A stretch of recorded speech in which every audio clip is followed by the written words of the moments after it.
Alright, now I can turn the music off.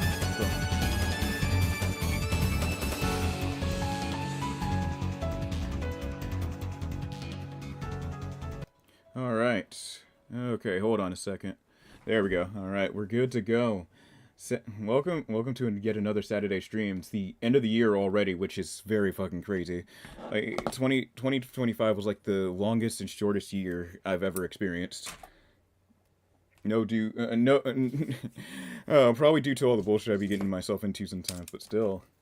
Anyways, it's another Saturday stream. I of course have my friends on the phone. This time they're not This time it's gonna be a little bit harder to hear them because Discord once again disrupted another like capturing software of mine. Or not capturing software, another like emulation software of mine.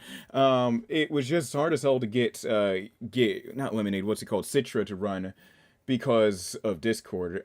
Discord seems to be causing a lot of problems. It didn't have these problems before. I don't know if it was an update or if it was a Windows or Discord update. Probably did that. Cool. So yeah, it'll be a little bit harder to hear still. Anyways, tonight, as you saw from the thumbnail and name alone, yes, we'll be playing Devil Survivor 2. Oh god, I decided, hey, why not? Why not do another Devil Survivor stream, since the other one was kind of a bust, and I pretty much had to do everything, like, I had to play everything by ear, and make a thumbnail live on camera, too. Let's move this controller. Yes.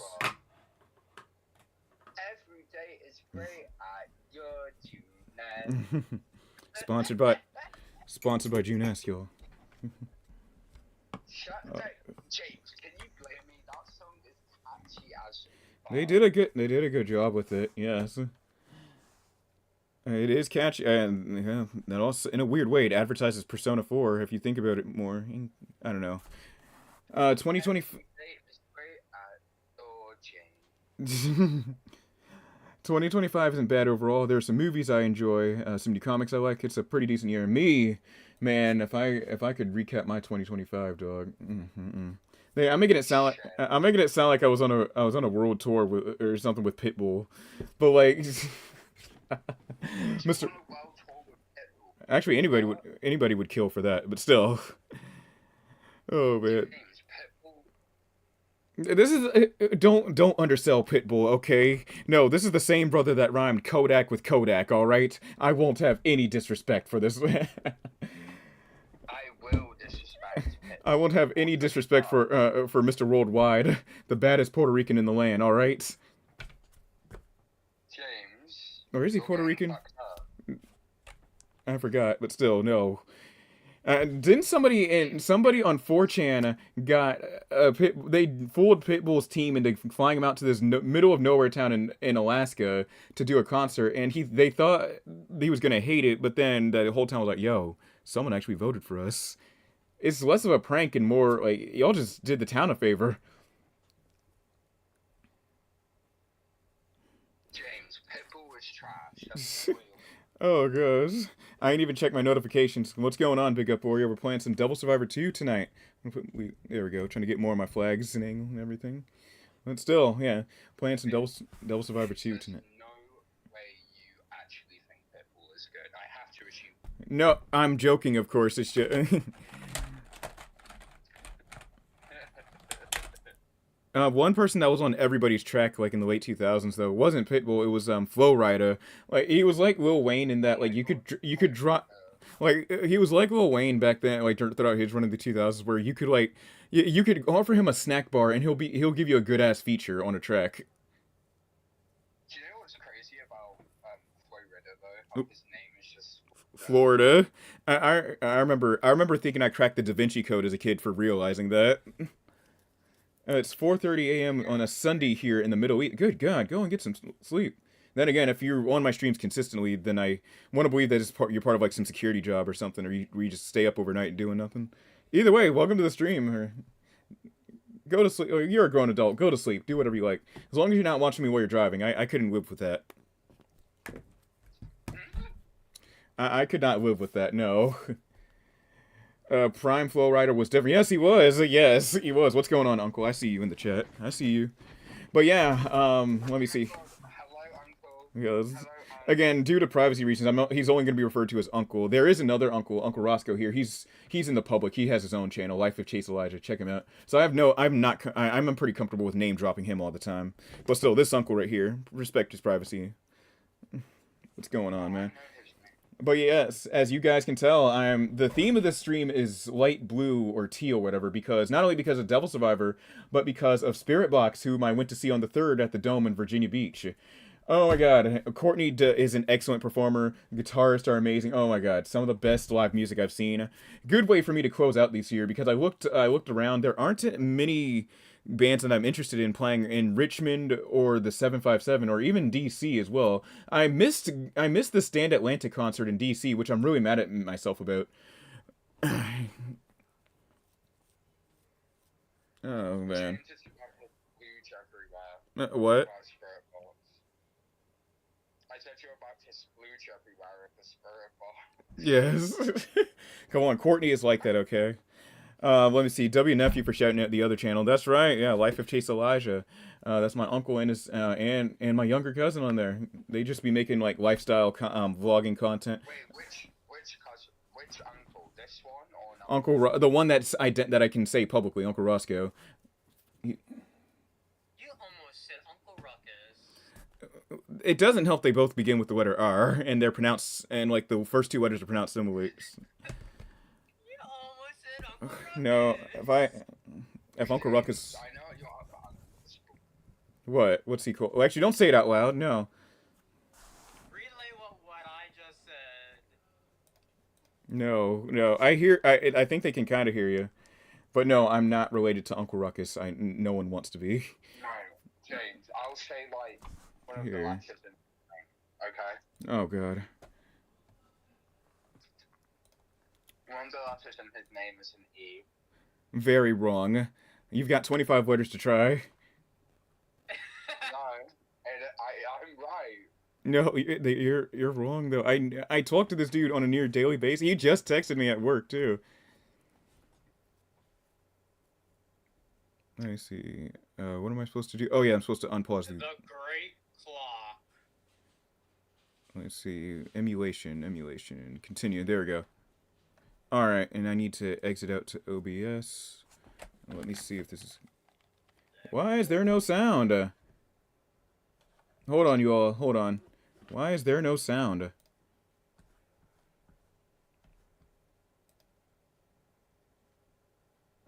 Uh-oh. Do I need to go to my device manager?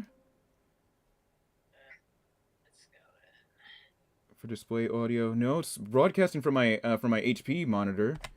Oh my god. It is never a lunar stream without some... I'll get to the chat in a moment. Oh my god. It was just working not even moments ago. Are you serious? Here, let's restart the emulation. Hold on, y'all. Y'all gotta give me a second.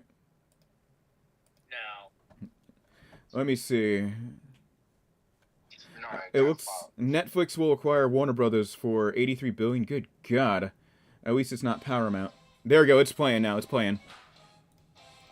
Fuck Netflix. Yes, fuck Netflix indeed. Here, let me turn down my monitor.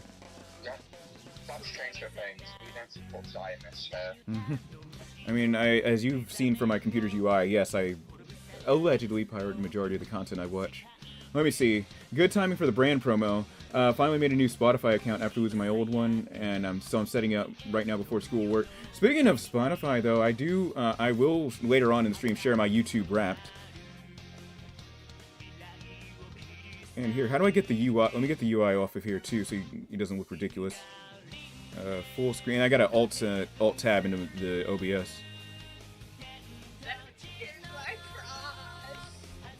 There we go. Okay. Well, yeah, I did hear the news. What's gonna happen? What's gonna happen as an outcome like of this? I don't know. Whether libraries are gonna change. Libraries are for sure gonna change hands. I wouldn't be surprised. All right, cool. Would not be surprised if there were some library changes. All right, load game. So we're just gonna do one free battle, and then continue the story. Oh man, so I can see a lot of people losing out on their favorite shows because of this. And, you know, and not only that, fun fact, if you're on Paramount Plus and you watch Daria, the music you hear is actually original music or stock music from like the Adobe library or whatever. That's because all the music was licensed back when it came out. So it was music from like 97 to 2002, actual licensed songs that were playing in the background. James, can I tell you something? What? I don't care because you're still on. I'm still what? You're still on. Good God. Wait, but yeah, you're not. But yeah, so what happened was they had to replace the music to avoid paying. Yeah? You said that you're not. I'm not, no. But yeah, they had to take out all the licensed songs in order to avoid paying licensing fees. Not only that, the series finale of Daria to this day is still not available on streaming. And then they want to cry about piracy too. And you know what that annoys me? That's fucked up because Daria is amazing and that was a really good Yeah, it's a really made around that time downtown about kids in New York after school. That show got cancelled after like 5 episodes. But Yeah. it's actually really good.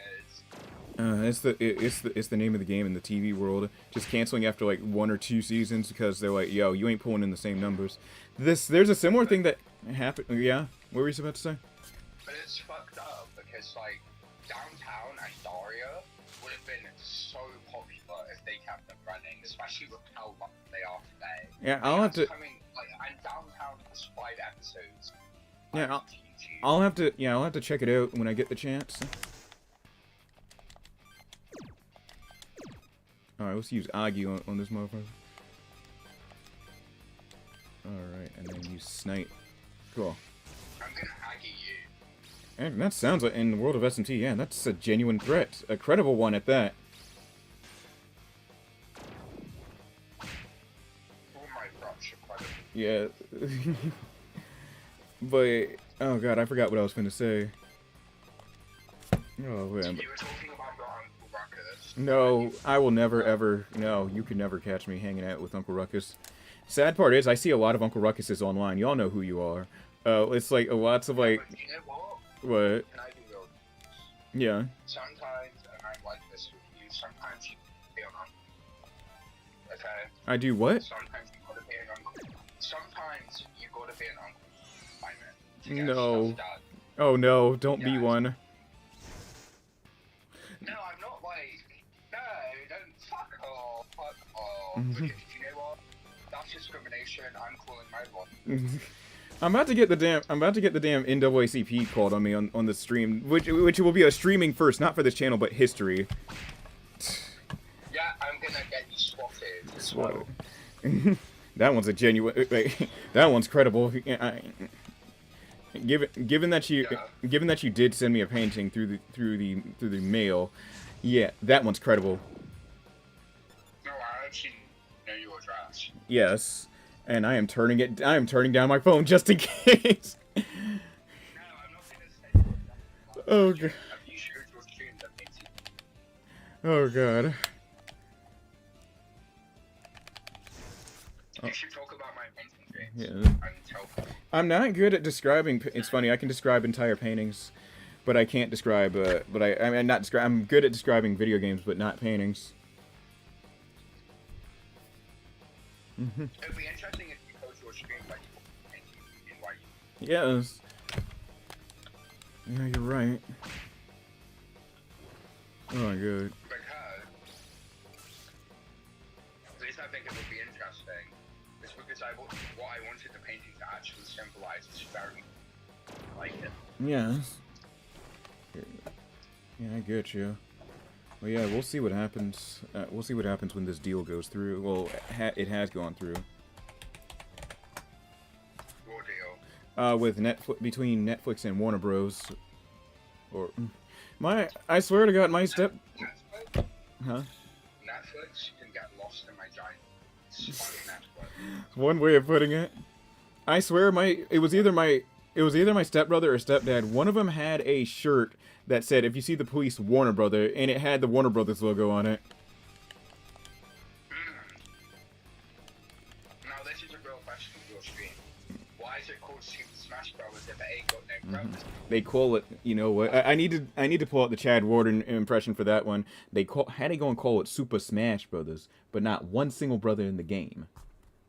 Not one single brother in the game. Hold on. Here, let me. No. No, dog. They call this. I know what you mean. They call it. No, Amy, you not getting it. No, they call it Super Smash Brothers, but not one. I get it. Oh no! But look at the cover of this game. Not one single brother in this game. Super Smash Brothers Brawl, but they don't want to put brothers in the brawl. Isn't that crazy? Not one single. Oh, I know. What's the objective of this game? So if you're talking about in terms of game, oh, I just screwed myself. Fuck. Yeah, you did.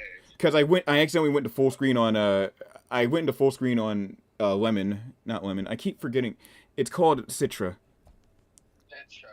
I just screwed myself over because once I go into full screen, OBS like acts funny about it. That's refreshing. That's pretty crazy. Yes, they got no brothers in the game. Alright. How are you gonna make me watch ads on my own video when I'm already logged in? Right, so whoever said that's pretty crazy. The thing is, though, is it's so realistic about it. Because the only two characters that we, as non-white people, have to represent is Rodon Bayonetta, who is a fucking trophy, and the other one's a trophy as so you never even... It was Barrett. That's right. They made all the... Hey, you know what I just realized? Yo, I'll get to your question in a second, Uncle. You know what I just realized? How are they gonna make the only two brothers in Super Smash Brothers assist trophies? Stay woke, my brothers. Exactly. Are we only here to assist them? Like, do you know Wait, what we're here to it is? assist them. We're here to assist them. Now, was that? We're here to assist them. Like, what does that mean? Do you know why we're here to assist them? Nintendo is actually making commentary about slavery. They're making us the damn assist trophies. Yeah, it's It- commentary on slavery. Yes. It's social commentary. Yes. Oh, man. So, what is the objective of Devil Survivor 2? So, Devil Survivor 2 is a pretty unique JRPG. Instead of like tactical battles where your numbers are bigger than the others, what happens that all that taking place on a map? What happens is that you position yourself on the map first, and then you position yourself on the map first, and then engage in battle. It's a pretty unique battle system, and I don't think I've seen it in any other tactical RPG. I have. Yes, you're saying Citra, and that reminds me of the anime Citrus. What's that show about? And don't watch it. Now you're making me curious. It's a Yuri anime and I love it. It's a Yuri. How are you gonna tell me not to watch a Yuri anime, dog? Oh no. No, right, so James, you know what's funny about it though? Right? Is when Uncle asked what's the objective of the game, I said, what's that? Yeah. And Yes. then what's funny is I made a joke, like, Chad, That's just right. made the joke even funnier. Oh my And god. I laughed. Damn, they're making us assist trophies and Jordan Peele. Wait, also, for James's uncle, okay? Because I know you got a console and you play some, okay? He's got You an. need to get a game called Persona 3 Reloaded. He's getting into Persona. No pressure on him now. No, we need to tell your uncle to play Persona 3 Reloaded. Yeah, no, he said. I know. He said he's getting in. He's looking into it right now. I told him about the games and everything. Good, and also, if you want to talk to somebody all about Persona, I will. I gotcha. not James. Yeah. Not James. All right. But in case you don't know what this game is about, Uncle, so Devil Survivor 2 takes place in the year 2012. In the year 2012, what happens is that there's a website floating around called Nicaea, where if you sign up for it, you can see real-time videos of your friend or someone you know dying. And after we get the first death video, there's a big earthquake in Japan, and these demons start crawling out. And then what happens is the rest of the plot goes beyond the website itself. It's amazing. Yeah, so to add on to what James was saying, the first Devil Survivor kind of also has pretty much the same story, but in the first Devil Survivor, it instead it's through the DS. Yeah, Nintendo made in the COM. which is And very in funny. Devil's Survivor 1, the COM or the DS will play what sounds like a cast of people who are going to die. Press A to... and natural disasters that are going to happen. Yes. And it's a similar program to the one from Devil's Survivor 2. Yes, right. Alright, and then Daichi. Oh, Daichi needs to fucking heal. These The ghost first wounds. demon you always get is Pixie and Jack. Yeah. They're a staple of FP at this point. Mm-hmm. And let's see, what did MJ say? They don't really care about us. Exactly, the assist trophies. They gonna put us in a damn assist trophies before we get any black characters in Smash Brothers. But do you know what's crazy? Do you know who they could have did and it's a huge opportunity? Who? Shantae. Why is Shantae an assist trophy? Shantae, the most iconic that's ever been made. I know. Everybody has played the Shantae game. Everyone. My brother has this actually. Oh, Daichi's about to get critted. Everybody knows Shantae, and yeah, they were like, yeah, actually, we decided not to put Shantae in Smash Ultimate. And we're gonna make this. They don't have the rights to Champagne. Okay, and let me see. I've read Netflix said that those WB movies will remain in theaters, but eventually Windows, quote, Windows will evolve to be much more consumer friendly. Consumer friendly equals watch on their platform. Oh man, listen, the And long, also as well, yeah.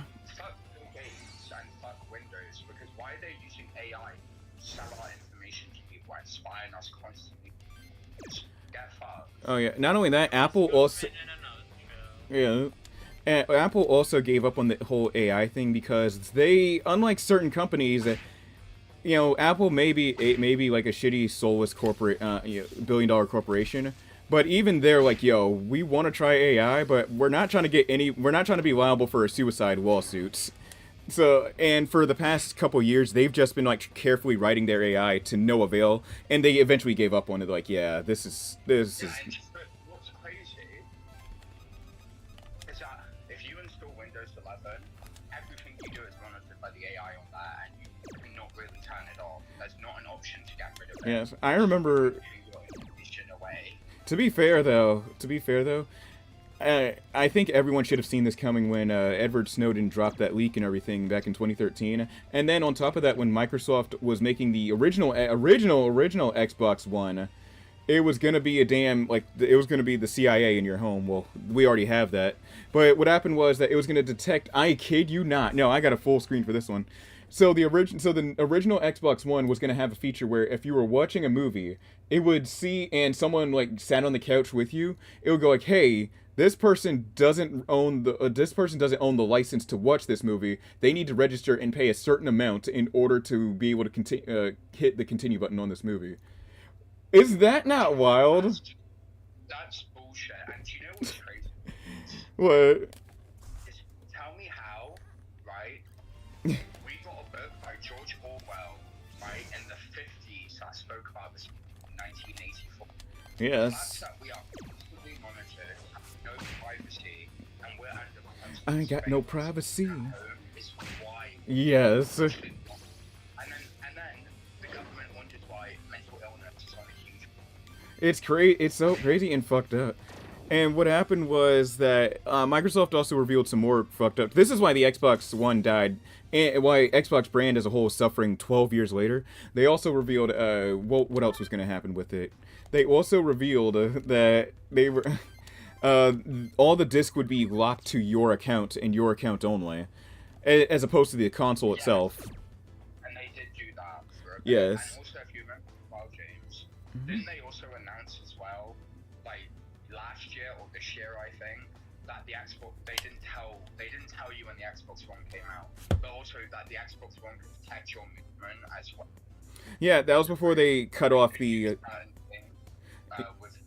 With the movement you were doing. Yeah, that was like, without your permission or knowledge. Yeah, that was before they cut off the Kinect. That's right. Let me see. Look, I get why people don't buy physical media these days, but I'll commit a crime by buying movies and what the hell's going on in the Middle East? You can't buy physical movies? I don't. Well, don't dox yourself, whatever country you're in. I don't want you to get in trouble from like your local Well, lawmakers. It depends where they live. Yeah, I know. But yeah, don't tell me exactly which country it is. I don't want you like with VPN or not. I don't want you to get in trouble and shit from like because they take like Yeah. yeah Please don't get in trouble. yeah. I don't want yeah. Please do not. Because I've had it happen to somebody I know who's Chinese, and Yeah. in like a year and a half, Okay. so I don't know what's happened to them. And that as well. You said no, and with the exclamation, yeah, don't dox yourself. But also, James, on the top of this too, right? Yeah. I don't know why people are shocked that Bill Gates is so corrupt. He's a billionaire. People don't become billionaires by being. I remember I don't when. know why people have this idea that you can become a billionaire being a good person. To become a billionaire, you have to give shit. You have to step over people. You have to one last thing. Yes. And oh my, that's right. And speaking of which, no joke. This ties into what you're saying. I promise you. So y'all, I went to so I went to see Spirit Box on the 3rd of December. Right. I was wearing here. Let me get it for you all.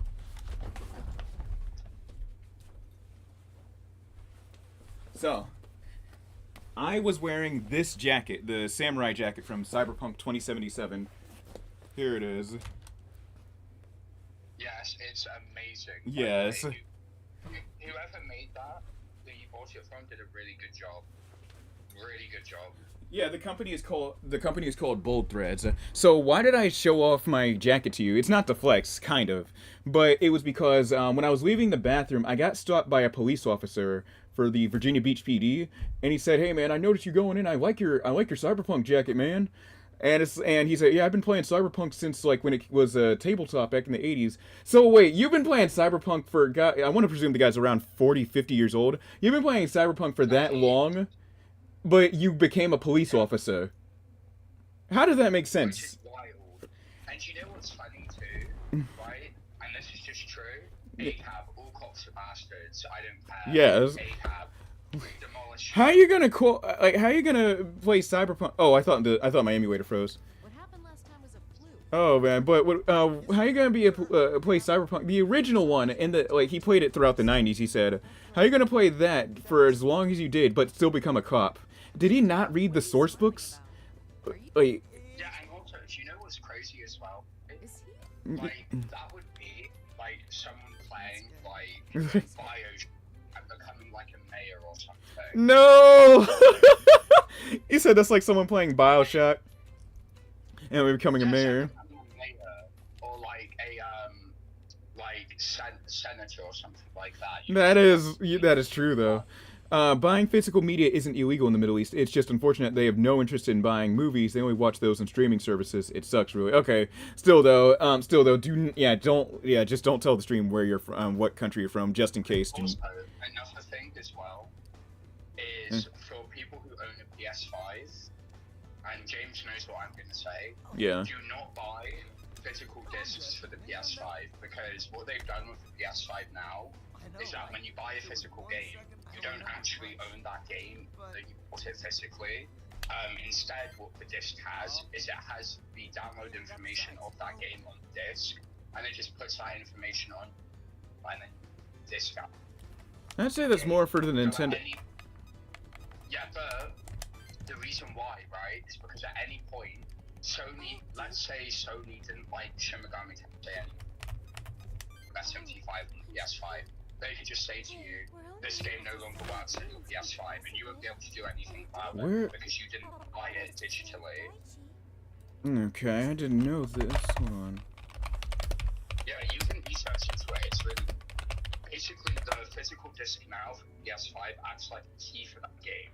Think of it like typing in a code to add a game to your Steam library, which Steam is going to take away. It's pretty much like that, right? You don't actually own the game you're buying anymore physically on PS5. Only own that if you buy them digitally, which is why most people get their games digitally now on PS5 instead of collecting physical media for it. Let me see. Hold on a second. I'm looking. Here, I don't like using the AI overview. That's fuck that. Yeah, I thought you would know about this, James, since you're like a big PlayStation. I already, yeah. Oh shit, I thought it was just for the updates and stuff. PS4, you can easily get away with playing any game offline. PS5, the game's changed, literally. It sounds like. Yeah, and also another thing I find scummy about that as well is because it alienates a huge player base of the PS5, Yep. right? Because there are still people who want to collect physical games. But I think Sony also did that to make their physical games like be more valuable in like a short inflation type of way. Yeah, Because if you notice, PS5 games are very expensive when they first release, and then they just get really cheap because 69. because of that. And I think it's just a way for them to inflate the market Like in I an said- artificial way. Like I said, the whole thing about game developers, like, the whole thing about game developing being more, just the industry being more expensive, like, to develop games and everything. I hate that they use that as a crutch to justify the $69.99 or the rising cost of, console prices. Yeah, Alright. but tell me why, James, right? And this is what I have to get off the chest. I don't buy into that bullshit, right? I don't either. Because, let me tell you, Shin Megami Tensei 5 is one of my favorite games ever. I think it's a really good game. That game did not cost $70 when it... I think I got it for, shit. I think I got it for $60 a few years ago. Back on the Switch. And this is the thing, right? SMT5 is cheaper than most games releasing, like, Yeah. later on in the year after it, and that's I want. you can do That's- multiple different That's routes right. you can take, and it's shit ton of Yeah, right? and Whereas now, if you want like a game, it costs like $100 now. Yes. yes. Let me see. I want to cause chaos. Virgil versus Sephiroth. That's a tough one right there. You got me, man. Yeah. What we get? The person who said that, Virgil went over Sakurai. Let's see. And then what do we got, Raindolph? We're playing tonight. We're playing Double Survivor 2. Speaking of, The reason I say that My apologies. Virgil would win is just because of the things that happen in Devil May Cry mhm, compared to Sakurai. yes. Speaking of AI, a Japanese game studio is making applicants draw in front of and draw pictures in front of them during interviews to prove that they don't use generative AI. How freaking savage is that? It's wild. It's gotten to the point where I've actually, no joke, I've come across one of my friends shares like some anime art with me. Some of a lot of these people that he shares, actually all of them are actually human artists. The problem is they were using the whole water style, like the whole art style that AI was using before generative AI got more mainstream in 2022. And now I'm like, dude, I think, and I have trust issues with artists now because of that. I have nothing else. Do you know what's crazy, James? Actually, And for there is James' one more. stream era, We used I don't know if you guys heard about this, but Pokemon and that studio went under a lot. They did like a design a Pokemon card contest Yeah. that they do, and every single card they picked was generative AI. No actual artist won. All of it was generative AI, and it's the same person entering under a different name using AI. And then the other crazy thing that happened was a girl got hired by Studio Ghibli because of her art on Instagram, and then Studio Ghibli had to make a post saying that she was crazy and that Yes, AI. it's wild. Yes, it causes. It was crazy. I hate how much AI causes trust issues now. Oh, you want to draw an art? Pick the pen up, boy. I can imagine that happening during the interviews. All right, I confuse demons now. Cool. So, also for the person who was saying Virgil versus Sephiroth, this kind of reminds me of the Dante versus Bayonetta. Oh. Because Dante and Yo. Bayonetta, none of them would win in a fight. It would be equal. Because you have to look at it this way, Yeah. right? If we're talking about Bayonetta from Bayonetta 1, she has the left eye of darkness, which is all the evil in the world, and she's more powerful than any god in existence. Literally, game Yes. son. Like, and then you have Dante, who is also Slayer in the book. But if we're talking about Bayo from Bayo 2, then she would be slightly weaker because she doesn't have the left eye of darkness anymore, and it's an option of Yeah. created.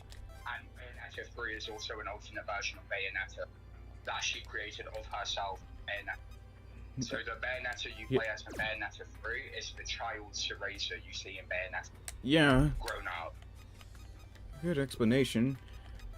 And yeah, what do you? Let's say, and what I was about So to it say. depends Yeah, what Bayonetta would, and who would win in that fight, Yeah. right? So, and also And- which Dante too, because if we're talking about the Dante from Shin Megami Tensei, he would probably fuck up Bayonetta, the Dante from yes. not the Devil May Cry games.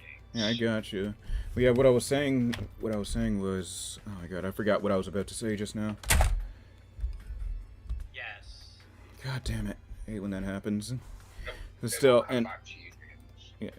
well, still, but yeah, I forgot to say. Oh yeah, so the Spirit Box concert, it went off without a hitch. As you can tell, I bought some merch from them. You know, I like supporting bands. That's how That's how they directly get paid too, through merch sales. But yeah, this is one of my favorite shirts from them. One thing I hate about bands is when the best design that's like at their set, like they can make the best design in the world for a shirt, just for it to be the back of the shirt.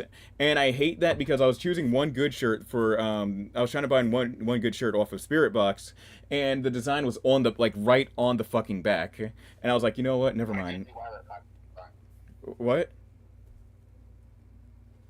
Why don't you wear it back to front? Back to front? I don't know. But so I decided to get the jelly. I know, but yeah, I decided to get the one with the jellyfish on it instead. This one also has the tour dates on it too, and at the very bottom is the Virginia Beach one because they're at the very end of this tour. And also, Courtney said that it's probably going to be a while before they ever come back to Virginia Beach as well, which sucks. James, you know what's crazy? Yeah. When I see you in person really soon, Okay. I'm gonna take you to see Kendrick Lamar at some point because he's doing a massive world right Depends now, on. and he just got Schoolboy Q's open up for him. Yes, And, yeah. Bullet Greens, I'd which is like- such a good Yeah, I'd like to go. Yes. I see people want a Saints Row 2 remake, but what about the Saints Row PC patch and Saints Row 2 more than anything? Because that port it's just been in limbo ever since old Void died. Man, rest in peace. Yeah, and also Saints Row 2 is they haven't even bothered to port it to PS4 or PS5 yet either, which is a joke. Yeah, it's wild. Um, Yeah, and oh god, and what else happened at that concert? Also, at the end of the show, I never got my copy of Metaphor Refantagio signed, but I did meet someone familiar. It's been happening a lot of the past few concerts I've gone to. Someone recognized me from the Zebrahead concert in that same city from a few months ago, back in August. And we exchanged phone numbers, and now we're friends. They recognized me because I was like one of the few people going hard in the paint. By the concert goers, man, put down the damn phone and just dance, you all. Come on. This is coming from the dude that took 7 billion pictures. Also, as well, James. Yeah. Another thing as well, like with going to concerts, that kind of annoys me, is when taller people stand in front of you with like a giant and That gets it. not fit the front. That gets annoying. But yeah, I fought my way to the front row, and it was worth it. Yeah, it was a good way to close out the year. I don't see any other bands that I'm interested in playing in. That are playing in the Richmond or Virginia Beach areas. So maybe next year. Next year, MXPX is coming to Virginia Beach. So I'm gonna get them to sign my copy of Tony Hawk's 1 and 2. Do you know who you should listen to, James, since you love Who? this? You should listen to a band I love from the 90s. Portishead. I think you would. Off with his head? Portishead. No, Portishead. Courtesan. Portishead are a really, really good band. They're like Spirit Box, but softer. They're not really heavy. Sounds But very. their music is so good. Sounds very It's interesting. Very, like, Yeah. it's it has that creepy vibe that Spirit Box has, the ethereal vibe, Yeah. where it's very weird. Yes, I got You you. would love Portishead. I'll look into them. Got you. Mortishead. Let me see. Sleep. Uh-oh. This one didn't. Now this line did not age well for sure. Good God. The name of this chapter is called Sleepy Joe. Uh-oh. Oh, God, why they. is it called that? What'd you say? Why is it called that? It's because this was like 5 years before before the 2020 election, but it's because of Joe himself in the game. Oh, also, James, I need to get you to read Interview with the Vampire. I think you'd I love it. I will. I'll try. Yeah, I'll track down illegal copies of it. Or illegal makes it sound like it was made in a bomb factory. That's funny. I'm really sad Anne Rice died though, because in New Orleans actually, so Anne Rice wrote Interview with the Vampire in a cafe, right? And that cafe Okay. is, Need to has been turned into a museum for her books. Yeah. And she wrote her books there, and I would love to have gotten my copy of Queen of the Damned signed by her. Would have been My dope. favorite book, and that's- Yeah. Here, let's set up our teams real quick. Let me see. Daichi's gonna just stick with Ogre right here. I also need to get an. I also need to auction another demon. Okay, here, hold on. Yeah. I remember. Doesn't Persona 4 have that like really weird part in it where Yosuke dresses up as like a woman and he's made fun of, and he's like cross-dressing? I think that was. I think the one that was cross-dressing was Teddy. I can't remember if it's Yosuke or Teddy, but I know it's one. Yeah, it was one of them. And then teams. Let's get Joe to. God damn it! I keep forgetting I'm playing a 3DS game with the PlayStation controller. There we go. All right, let's get these little fate links up. Let's see. Daichi's report.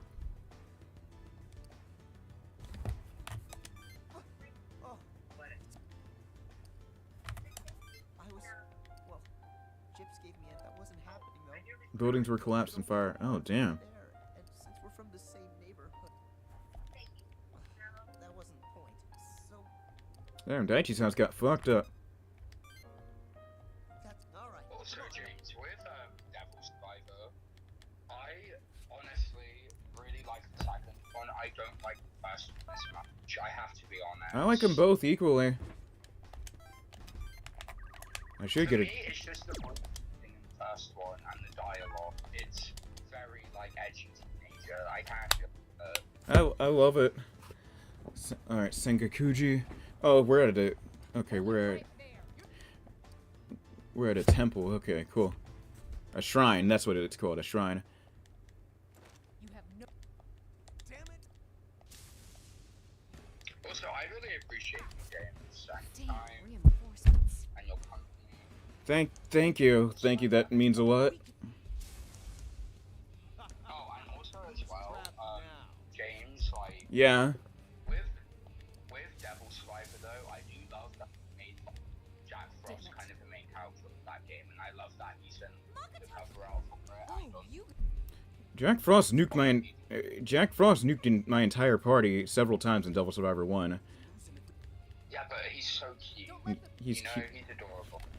Like, what is the thing called, James, on 3DS? You know when you're picking the game and it has that thing that's up on the screen before you open it? The splash screen, I think. Yeah, I love that, the Devil Survivor. Yeah. It's Jack Frost Skill crack. fucking around. Yes. Out the shadow. Let me see. Skill crack. I need to get. Hustle's a good one. That's right. It gets. You know, I had that on when I was fighting Hotsuin, I think. No, I had to take that out because of. I had to take that out for Leader Soul, because I was getting my ass beat by him. And poison. Daichi can get that. Let's get. Fuck it. Let's get. Amrita. Yeah, we need. Io's gonna get Amrita. All right. I don't want too many skill cracks on screen because that's gonna be a whole can of worms. And just to avoid that, I need Daichi Staten over here, and then Io over here. Cool. All right, awesome. Let's do this. I forgot to save, didn't I? God damn it. All right. All right, Maka bonuses. That's where you get bonus Maka for certain actions during combat. Cool. I need that. So I guess we'll shoot. Should do it. Also, James, Yeah. What's up? So, from Devil's Survivor and what you love about it, would you ever go and actually play more tactical JRPGs? More what? Tactical JRPGs. More I've been playing tactical RPGs for more than 10 years, like for 20 years. Heck, the first one I got was Fire Emblem on the Game Boy Advance, which by coincidence came out on my 4th birthday, believe it or not. My dad picked it up from GameStop and didn't even know it. That shit's wild. Seeing this is making me want to get back into single-player games again. Your computer, I remember you said it was very powerful. Yeah, give the 3DS emulator Citra a try. I can also hop on the phone with you, try to assist Uncle. Got to build my lineup. Yeah, go on Notepad and like make a list of the games you want to emulate or whatever. Yeah, the games that I'm emulating right now are games that are missing from my 3DS collection after some asshole lifted my baggie of 3DS games off of me when I was at a restaurant in DC. You know who you are. Yeah, sir. You know to the guy at that restaurant on Wisconsin Avenue Northwest. You know who you are. You know what you did. God or whoever you believe in is watching.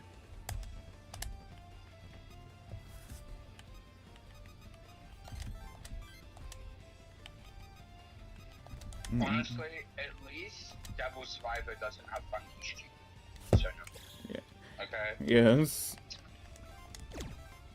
Okay, Daichi is gonna go fight this dude right here. Alright, guy with poison. That was one of the first songs I played in DJ Hero. Alright. Boo-foo. Boo-foo, Jonathan! That old that SMT4 Let's Play had me weak. He was firing. Jonathan swung his sword instead of using Boo-foo against the Minotaur. He said, "Boo-foo, Jonathan!"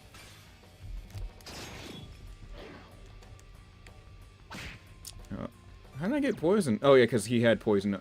Both of them have poison. I've never seen that kill. I can't remember. I've never seen that Killer Instinct from... What Killer Instinct? Are you talking about the game, the fighting game, from me? He was like, "Boo-foo, Jonathan!"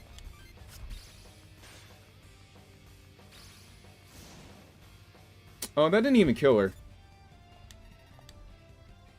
Let's attach poison until someone better gets it. Alright, and we can use... Nobody knows Amrita. Fuck. Here, let's use bind on old boy right here.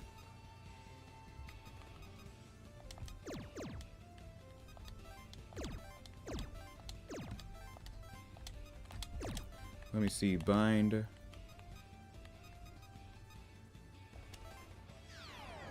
Okay, sorry, I was locked in for a second. When I was talking about the guy stealing my thing. Oh, you said you'd never seen that Killer Instinct from me. When I was talking about the guy stealing my 3DS cartridges, but no. Hey, let me get it on full webcam for you. But yeah, to the guy over on at that restaurant on Wisconsin Avenue Northwest in Washington D.C. that lifted my 3DS games off of me in 2016. You know who you are. You know what you did. God or whoever you believe in is watching.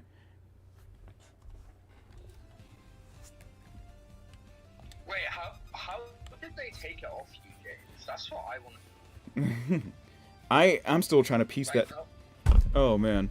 I'm still trying to piece that together. I was so locked in... You know what? I was playing Fire Emblem, and I had them on top of... Because I was eating alone, too. I was playing Fire Emblem, and I was so locked in, and had the baggie, like, on the top of the table and everything.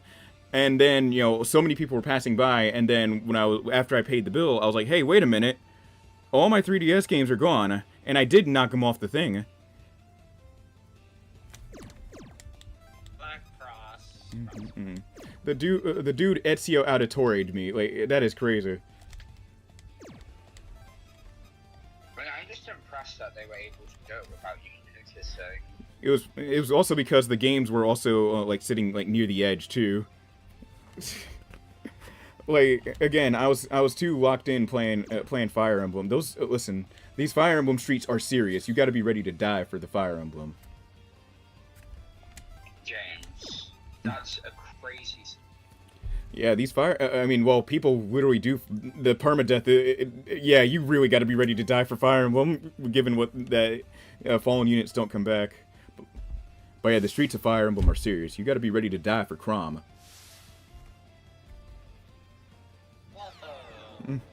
Bro turned. You said I turned into Hollow Ichigo. Oh yeah, I get it, cause yeah, of how I like switched up on.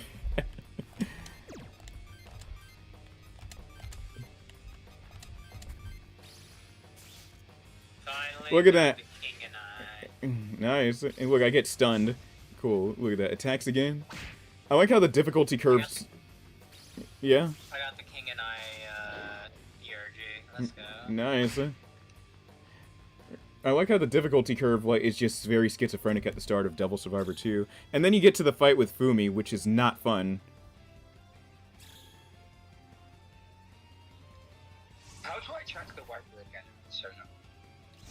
You watch the we watch the news. Oh, okay. Yeah. I thought I had to do something else. All right, here we go. Bufu Daichi. You know, that's another good game to play next week. SMT4. When I'm not getting hit by Triple H and during the Minotaur fight. I also gotta play if I'm gonna stream SMT4. I gotta play through the introduction.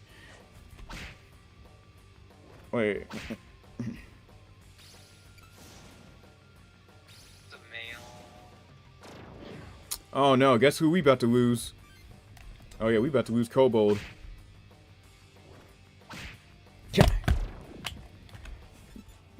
God, I don't even have a spare demon. Good. I should have auctioned. You know what? This is one of those 3DS games where you can hit LR start and like just do what you were doing again. I hate 3DS games that don't have that feature.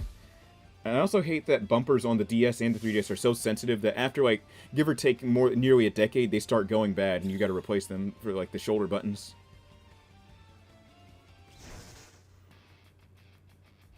Look at that, I'm getting poisoned.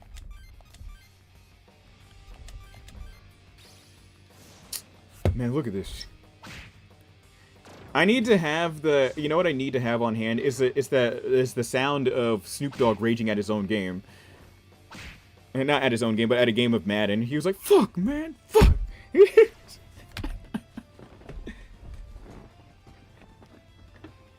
I mean, listen, I'd be raging like that too if I lost against the Redskins, but still. Also, one thing I like about the game, so I love that you can register a skill card and just have it permanently. Yes, it's kind of like it's the same. I want to believe that they borrowed the idea from, believe it or not, Devil Survivor, where after you unlock a skill, everyone can use it. Yeah, we got to restart this fight. Devil Survivor.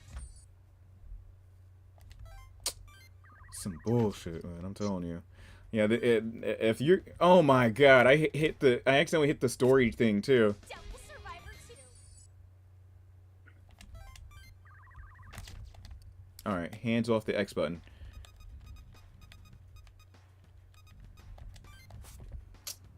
I would say Persona 4 and Persona 3 are the essence game. That's your Shonen. I like the name. Hey man, did you find this week's Shonen Chump here? It's epic, right? You read Featherman? Yo, I gotta say, rest in peace to Shonen Jump, dog. Like the Shonen Jump magazines. I remember when, like, after 2012, I was like, I would go to like Giant with my dad or something, and usually I break off from him and go to the books and see all the manga there. I'm like, yo, where's the Jump at? Where's Jump?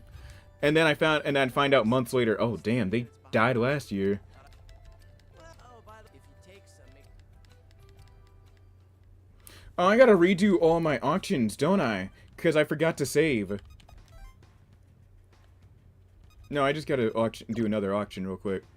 I got more than enough money for two backup demons just in case. Physical demon. Oh, we got Carol J. We got Carol J, the first boss of Soul Hackers. We got Finnegan. I don't even know where he's from. Judah. Judah. And his last name is S. Judas. Judah. Oh no. I am not losing an auction to someone named Judas now. There we go. I beat the hell out of Judas. Except the extra quest. I can't hang out with yeah. Oh wait. Let me get one more demon real quick. Bat. Okay. Evil touch. Don't you dare evil touch me. No, man. Oh Jesus. There we go. They touched me. No. Pay your bid. Here, take the 17 Maka. You're acting like I can't afford it. Come on, man. Doing the most for no reason.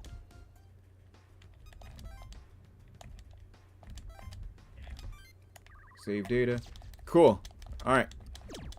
But yeah, for me, Fumi is Devil Survivor 2's Minotaur. It's like the wildest difficulty curve ever. But James, I think that theory about Hold that it right there. right, You're not going because anywhere. Margaret says about Marie that she's not mad, and that her knowledge of and understanding of the world that we live in is incomplete. You have nowhere left to run. Tell me Okay, how you what got theory this. did I make again? That Marie comes from Rido, right? Yeah. And it would make sense because Margaret tells you that Marie is not of man, not human, and that her knowledge of our world is incomplete, and she knows about the different realities in Persona. That's right. Here we go. Da-da-da-da-da. There's more. Oh, I gotta reset the skill cracks, don't I?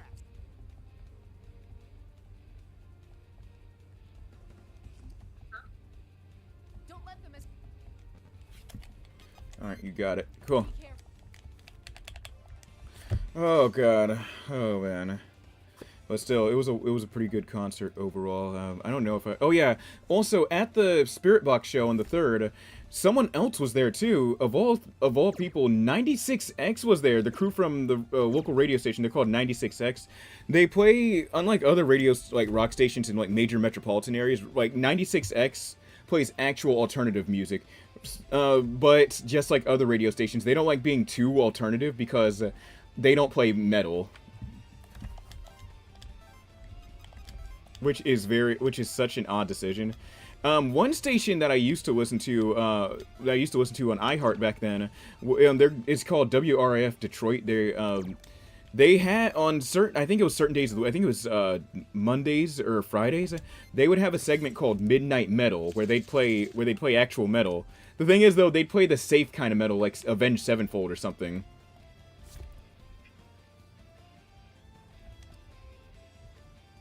Like, I don't know, man. Rock stations fascinate me.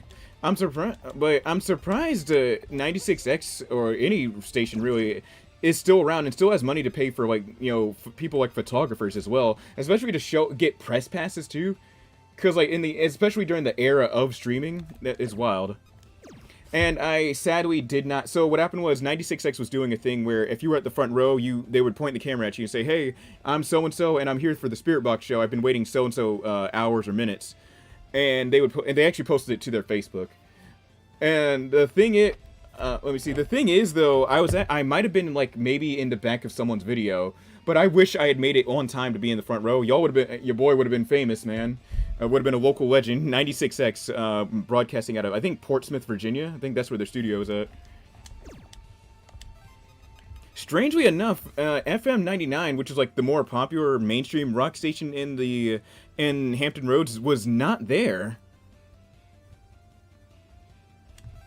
Let me see. There's some metal songs that are a bit too hot on the ears, especially when you're driving, yeah. But still, like, I really do wish there were, like, a state, then again, in an era of streaming, new radio stations would be hard to come by. Still, though, if there was a station that played in pure metal, I would be supportive. I would actually work as staff there, too. I forgot to do skill crack, didn't I? Hold on a second. Devil Survivor 2. Record break. Alright, load the game.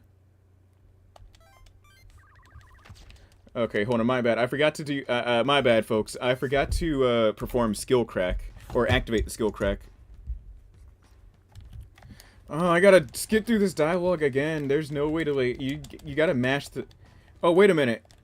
The fucking... What is that? You have nowhere left It said skip at the top. What's up with this? Select R1.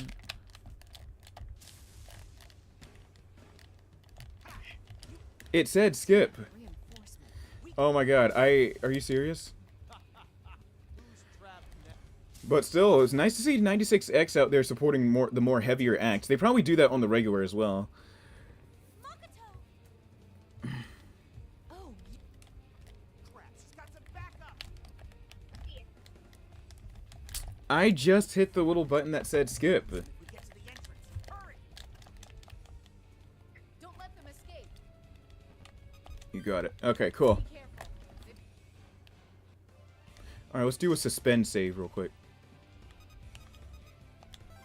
Positions. Daichi over here. Let's put EO over here, and then Joe over here. And Oh, yeah, I then forgot. skill crack. So, What'd you forget? that I can fish in Persona 4. That's right. The hair of Inaba. Oh, hold on a second. Hold on a second. Hold on. I need to mute. What are we holding for?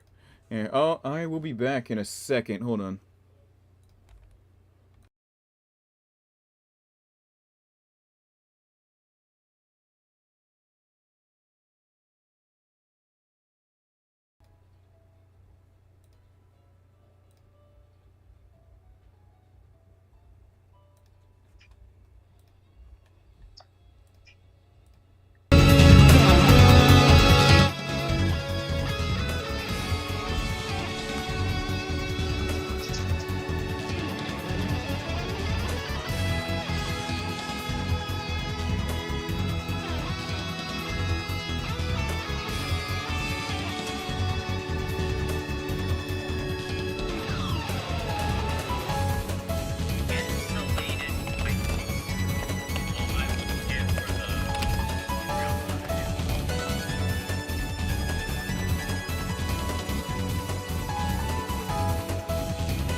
Okay.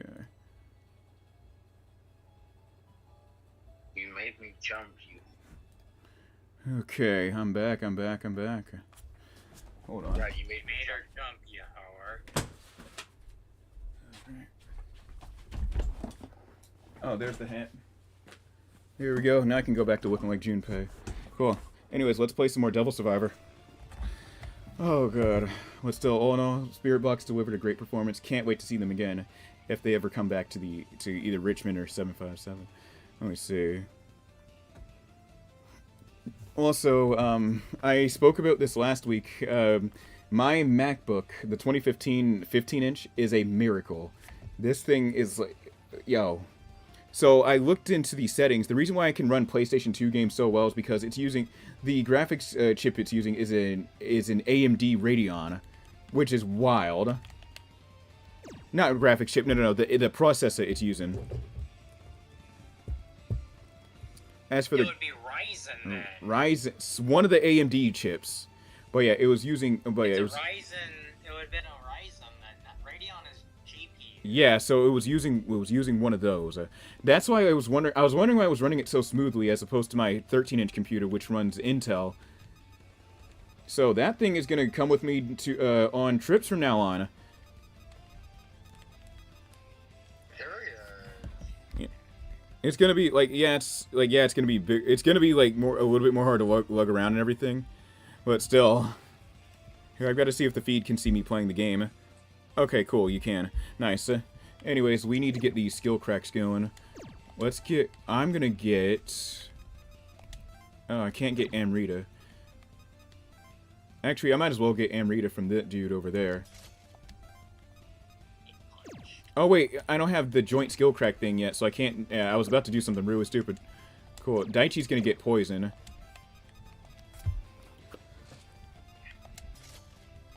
I'm going to get... Oh, yeah. Where's Hustle? Oh, there it is. Alright. I'm going to get Hustle off of him. Again, I don't want too many skill cracks.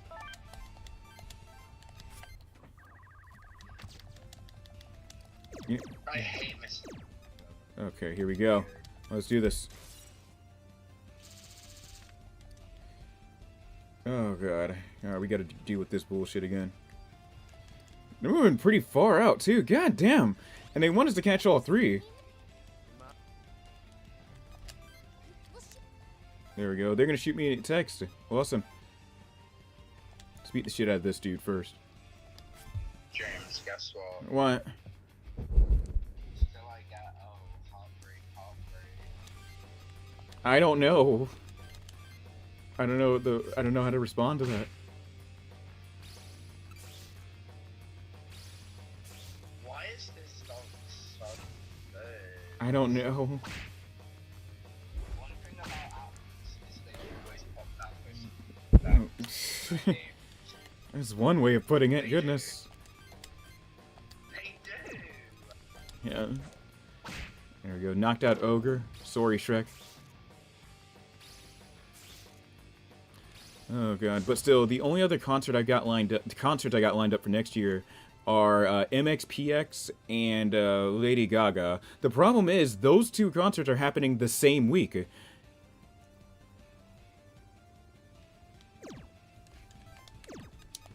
Oh man, so I gotta choose one over the other. I also found some good tickets for some good front row tickets as well for the Mayhem Ball concert in DC. She's doing an extra night there too, so that's awesome.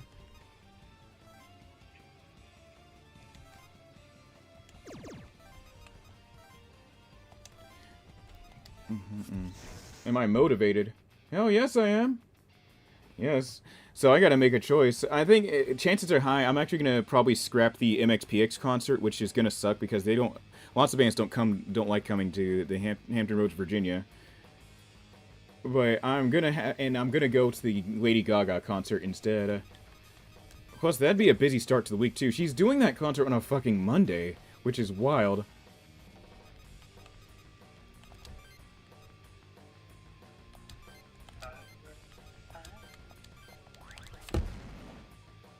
Oh, he stole my extra turn. I got Bofu, Jonathan. Look, I got poisoned by the... And look, Kobold's gonna die because of this bullshit, too. Do all of them know poison? Oh, no, only one knows poison.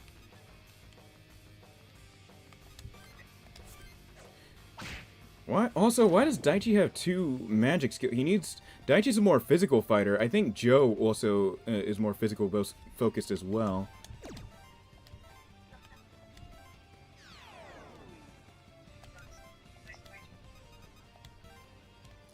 Alright. But yeah, I'm motivated as hell to get to the Gaga concert and just see her perform live. If that's what you're asking me, Uncle. Oh yeah, the Game Awards are almost here. I think they slated it for like December 11th or something. Every year at the Game Awards, it's always some bullshit. But I also like the meme where where Jeff Keighley says, "I've been waiting for this game for so long," and it looks like fucking Rugrats or something. I try to keep my mind open when it comes to like newer games that are being premiered at shows like these, but dog, you play them, Jeff. You're going this hard in the paint over fucking Blue's Clues, my dude.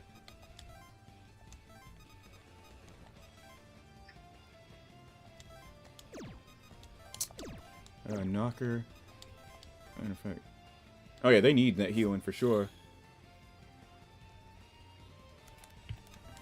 No, but like, I can't wait to see what bullshit unfolds at this year's Game Awards. I also I also found an old tweet of mine where it was a picture of 50 Cent. It was a picture of 50 Cent on the balcony of his mansion, and he said, "I got the ASLE challenge for you, nigga." Like, but the reason why that tweet was made about the Game Awards was because I was joking about how people say, "Yo, listen, these Game Awards treats are serious. You got to be ready to die for your favorite game." Yes, Expedition 33 will win. I can see it winning. It's gonna win some kind of award for sure. But the reason why I made that joke was because I'm still kind of salty about Uncharted 4 not making Game of the Year in 2016. It got killed by Overwatch, all right. And the same way I'm mad about that, I'm mad that Metallica won over Spirit Box in the 2023 Grammys. And they only won that due to their age, really. Let's be honest.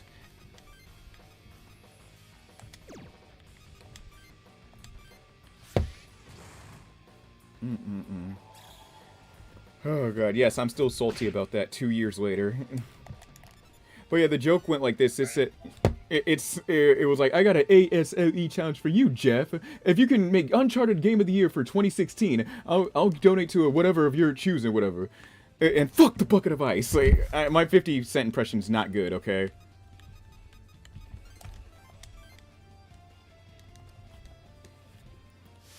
I guarantee you some fan out there would make a video like that. I can see Claire Obscure winning a hell of a lot of categories too. Best direction, best art direction, best role-playing game. Which, by the way, I hate how disrespected the role-playing genre in general is. At the 2017 Game Awards, if you watch this entire show, you know what I'm talking about. What happened was that Jeff Keighley presented there wasn't like some big harmonious presentation for it like the other genres. He said, let's move on to some other here. I need to get something like a stand-in for a microphone or whatever. Here.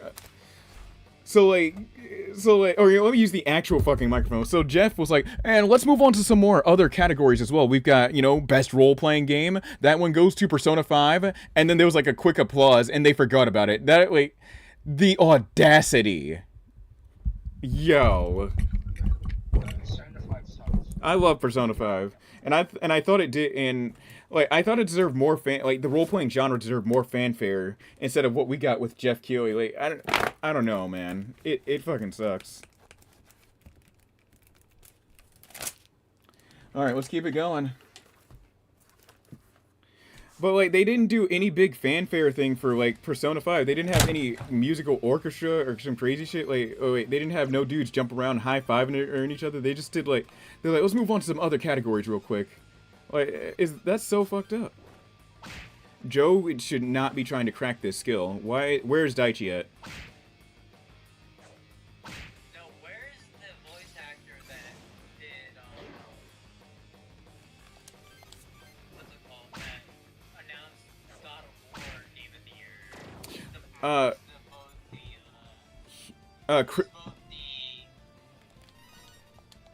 Chris something. Christopher... His name is Christopher Judge. He announced God of War Game of the Year in 2018, I think. Yeah, 2018. Yeah, so you get what I'm talking about. Yes.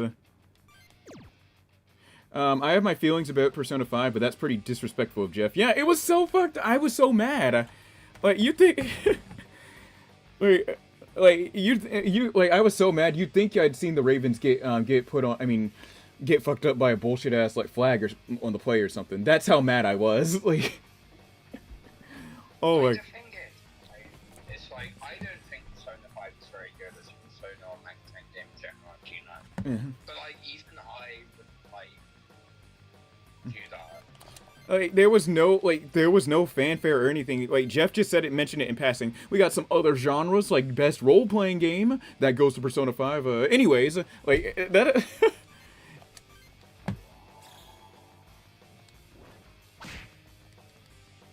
Come on, man. Oh, I forgot. Io's not a physical fighter. Yeah, that's right. She's more magic focused. God damn, dude. Like, I'm still salty about that just like 8 years later. Ghost wounds. This fight is not going how I initially planned. Daichi is supposed to be getting the damn skill correct, but here we are crowded up like we're more crowded. The map is more crowded up than a Final Fantasy Tactics game. Good God. This was not part of the plan. Where do I buy the fishing one? So, I think it's in the store then. Mm-hmm. How do I unlock more special fusions? By leveling up. You're leveling up your social, maxing out certain social links, all social links really. Okay, Yes. because all I have is the base 5, I think. Yes, he's about to get away because of the. Wait, Makoto, stop him!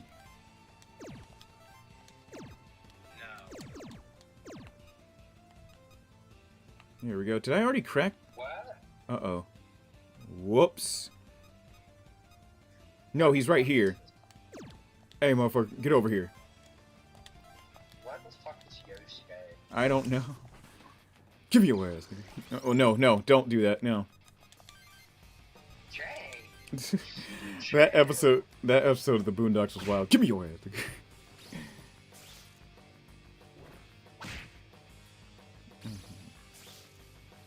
Oh, it's over for him. He's stunned? Oh, yeah. Give me your ass. Give me that skill crack. There we go. I got one of the best early game skill cracks ever. In my opinion. Alright, yes, I know how to use auto skills. Alright, Joe should not be fighting this guy. He should be over here fighting Knocker. I mean, at least it's not like Disgaea, where like fights will last like as long as like where fights will last longer than the series finale of The Wire or something. I don't know. Actually, I can get Disgaea fights over real quick. Oh yeah, that's right. And I do love the grindy nature of that game. Put on something in the background. I do too. Plus, Disgaea got me through 11th grade game design class. So I was in a game design class where I was writing C++. The thing is, these assignments were stupid easy, and our teacher, he was mostly online, but so we had a proctor there instead. It was like our proctor was this lady who knew next to shit about computers, and like the thing is, if she saw you on a webpage that didn't look like it had anything to do with remotely with education, she would ask you to stop playing that game or whatever. So the thing is, funny enough, she was fine with YouTube, ironically. I don't get that. But yeah, so if you had YouTube open, you'd be golden, depending on the video, of course. So what I do is I just have YouTube opened, and I just plug in one of my headphone jacks, and then I'd have Disgaea open. I'd open up the tab for my IDE, the developer's environment. I'd have that open next to YouTube, and then I'd just be hunched over playing Disgaea on my PSP.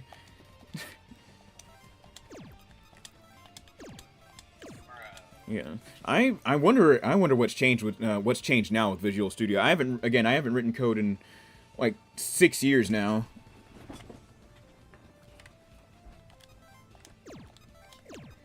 No. Like the only language I know is just C++. That's it.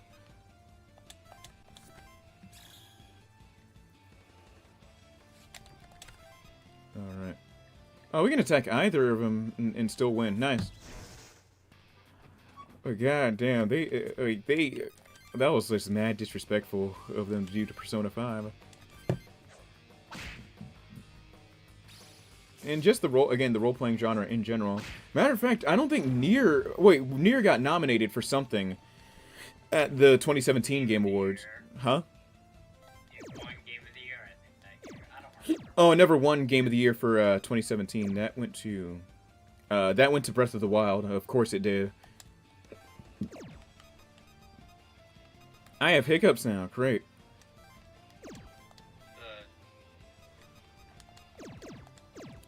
Alright, and then let's just get a free heal on, on Kobold over there. But damn, they straight up disrespected Persona 5 at them damn Game Awards. But you know for damn sure though, like you know for damn sure Jeff would have been glazing the hell if it was a new Metal Gear game. Jeff would have been glazing the hell out of it. Like, I remember there was one game of the year where like Jeff was like, you know, he was congratulating Kojima on something he did for Metal Gear, and the thing it stopped being praise and evolved more into just like not even glazing, but like. At this point, Jeff, you know, just take the man's drawers off and like just go to work because like this dude was glazing hard. Like it was like Koji. Like, oh man, I know even Kojima was like, "What the hell's wrong with you?" Like he barely even speaks English. Even he knew something was up. He was like, "The hell's wrong with you?"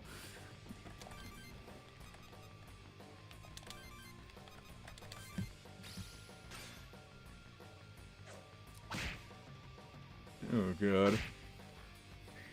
Okay, that as a matter of fact, that was 2015 because that was when what's his name, Kojima had pretty much all but gotten kicked out of Konami. Yeah, bullshit reason. Yes, it was. Yeah, it was a crazy year too. The then president of Nintendo died that year. Like 2015 was just yeah, it was a year. I think 2017 was the best year ever for Japanese titles. From Persona 5 to Yakuza 0 and Kiwami hitting the States, it was most certainly a good year for sure for any fans of Japanese titles. Yeah, Yakuza 0 had finally put the series on the map. Yakuza Kiwami, it released to like more like moderate success. But it won't ever be as... Actually, no, it released a worldwide success because Yakuza 0 came out beforehand. Kiwami came out, everyone was like, yo, more Yakuza this year.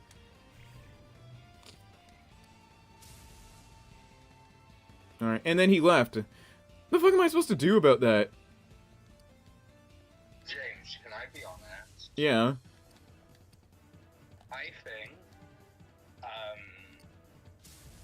Persona 3 or Persona 4 should have Resident in Game Awards. Like, they are just game.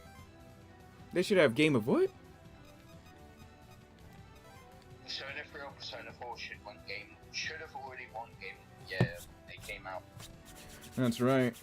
But then again, Japanese JRPGs were still niche by then too, and plus this was during that time period of the 2000. Why is Elgato open? What the fuck? Yes. Oh great, now I gotta close it out of my task manager too. Always fun. Work for me, computer. No, don't listen to the lady on the phone. Konami did Kojima pretty dirty. Yes, they did. They fucked him over real bad. Here, I gotta close Elgato out of the task manager. This is always fun. Why the fuck is the Xbox app? Who even... Alright, show of hands in the chat. Has anyone used the Xbox thing on, like, the Xbox app on Windows 11? Or 10? Nobody, huh? Mm-hmm. Why is Microsoft Edge open? What the fuck? Yeah, turn that shit off. Yeah, you're using up my CPU and shit. Let's see, you can stay. Oh, it looks like Elgato... Alright, it did get shut off on its own. Nice. Cool.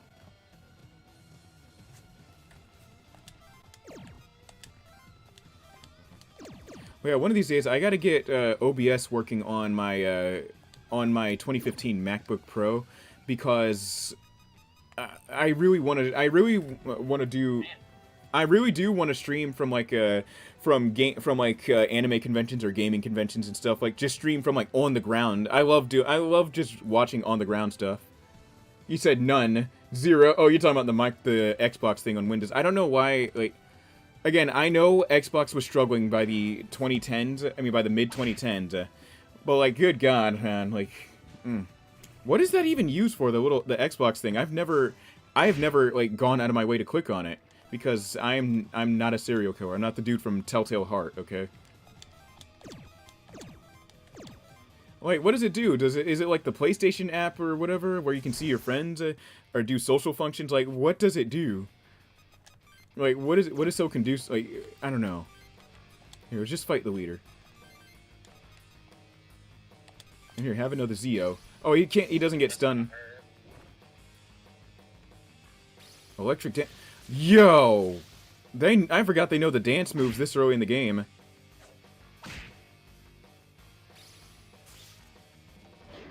Oh, I'm about to get destroyed. Yeah, look at them undoing all that progress I just made, this long-ass fight.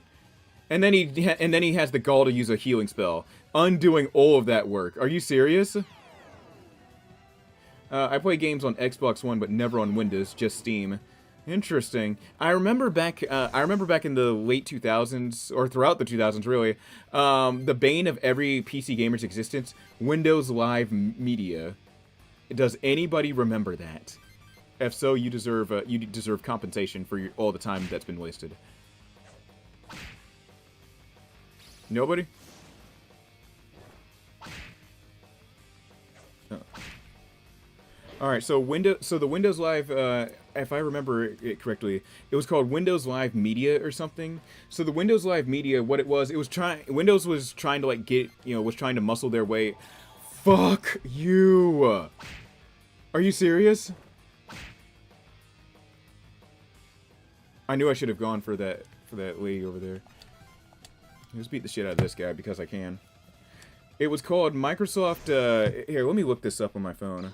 It's Microsoft Windows Live Media. I knew it was, yeah, Windows Live Media. That thing was a nightmare because, oh my god, if I remember correctly, it had some kind of DRM. Not only that, it would completely lock you out of your games too, thanks to how the DRM was built.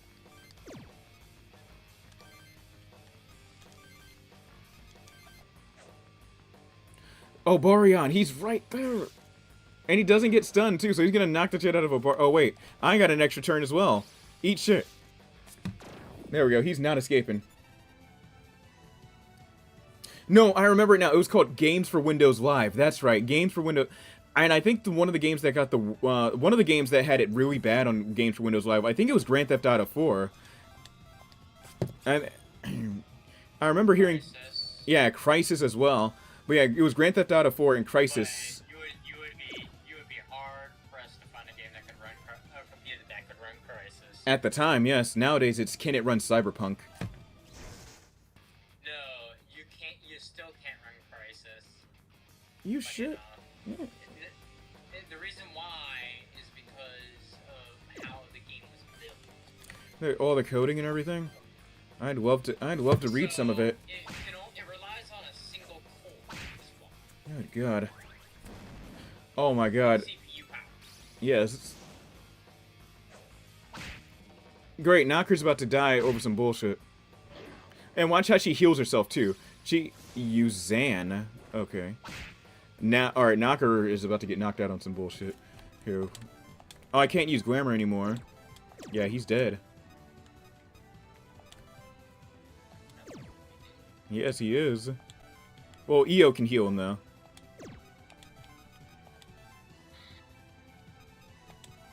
Okay, Pixie knows Glamour. Oh, that's a big miracle. Cool. Oh God. How large is this blob? They average around 20 floors, I believe. Just go with it. Might have to go back and use the claw. I know, it sucks. God. Oh yeah, games for Windows Live, not fun to deal with, especially getting locked out of your own games. If I remember, certain content was gated behind games for Windows, but I don't remember which games or what the content was. I remember Sims fans, maybe it was The Sims or some other series, but I remember, I think for The Sims 3, it also had trouble interfacing with games for Windows Live.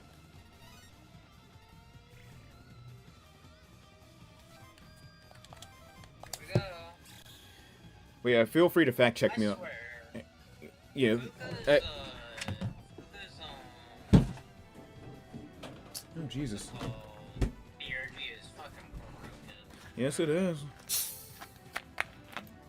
At least when you get the attack and evasion and defense one. That's right. Here, put it over here. Cool.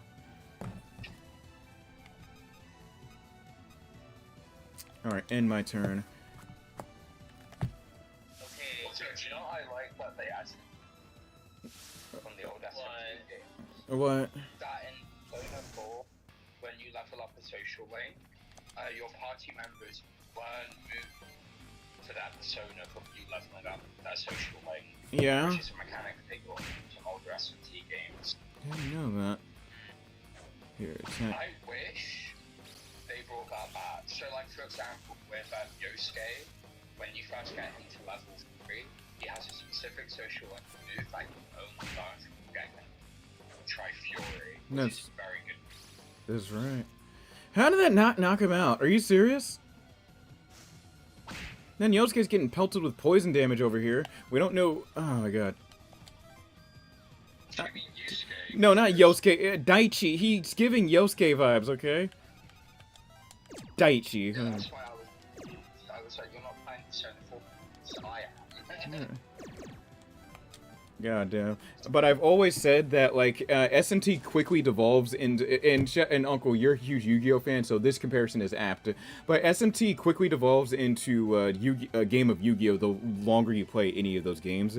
For example, I met Mott, who on harder difficulties, would abuse the press turn system to give himself extra turns, and then would buff himself up to fire off a Mega Dolan and destroy your entire party.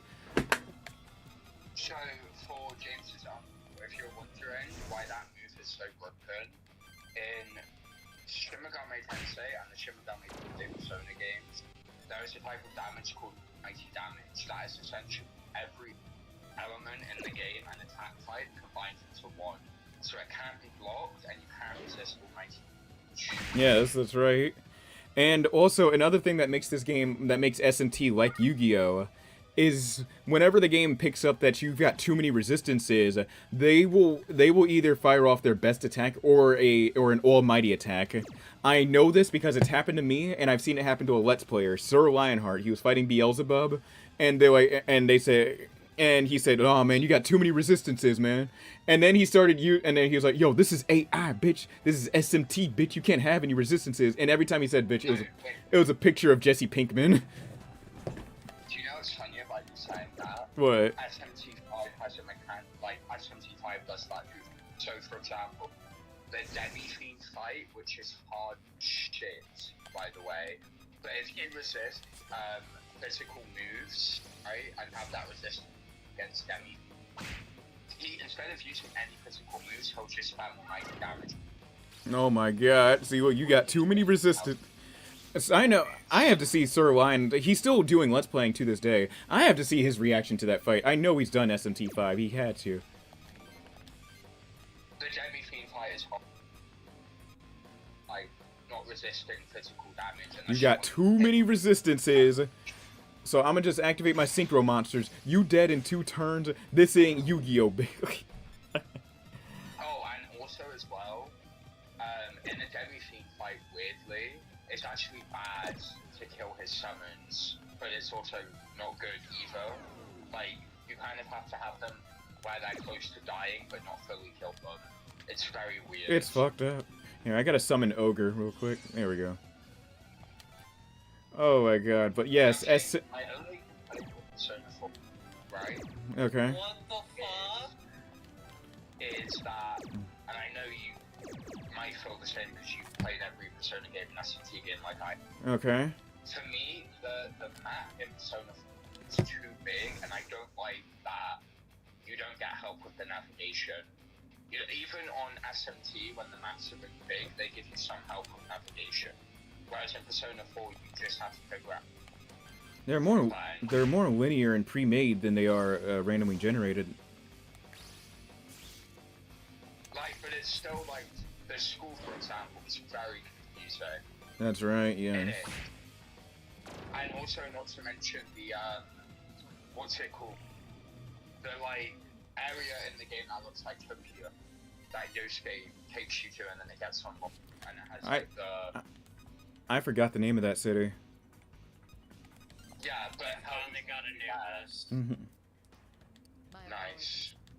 All right.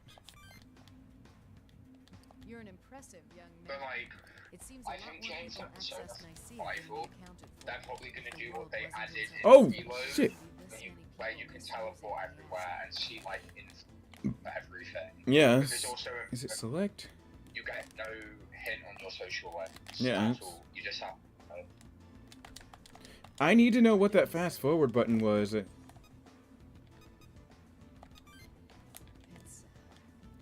I think it was select.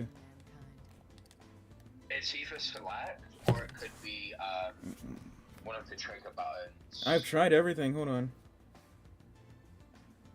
Is it the start button? Hold on. L and R. That's what you have to do. L and R. Okay, cool. I told you it was one of the trigger buttons. I'm always right. Hold on. Yeah, that's what I...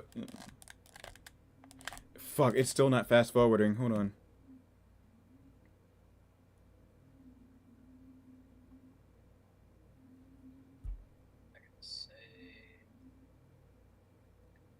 I'm officially back up to where I was.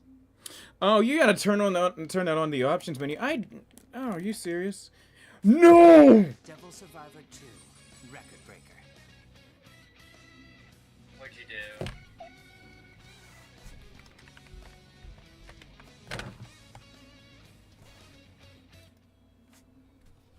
Yeah, I can't get the treasure chest. We gotta do that fight again. What the fuck is this? I accidentally hit LR and my thumb slipped onto the start button. Did you, James? Did you just like? What did you do? I went back to the title screen after the fight. Oh, Jay. No. I was still trying to test out the L and R method, and my thumb slipped on start. Yo. Well, save it to James to find something.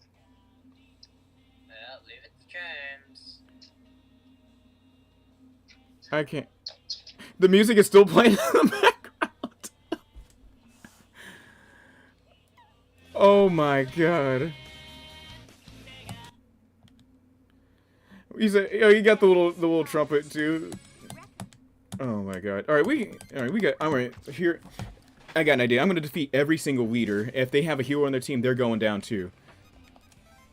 All right, skill crack. All right, I get hustle. Go for it. Go, go, go, go. God. Is it still L and R? I'm starting to have doubts. Wait a minute.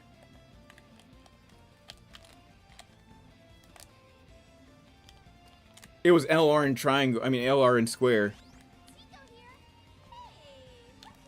Oh my god. Don't explain it to me, please. I don't need a tutorial right now. So James, I have a question. From what I know of Persona 4, Yeah. how much time have you put into Persona 4? Persona 4? Yeah. Yes. I've beaten it like twice. Why do you ask? Because I'm curious what you think of it, because I feel like the map is too big. I think it should be smaller, to be honest. The map is too big. I mean, that's not really a complaint I've had whenever I've played Persona 4. Or not that one that I've heard of. I mean, I think the map is fine. Twice. I think the map is too big, though. Like, you don't get enough navigation. I mean, I don't... Considering that game, you also have 22 social networks out, and you have a tighter deadline than Persona 3 because of the fog. It does get a little bit annoying. It does, especially when you have to take it. Yeah, I guess... I don't know. I never really found navigating around the world of Persona 4 to be a problem. Let me see. Saturday night stream, what's good, folks? What's not good is I accidentally reset my progress on this fight. We've got to do it again after all the bullshit I put up with. Yo. Oh my god. I ruined my own day. Yes. Boo-foo, Jonathan.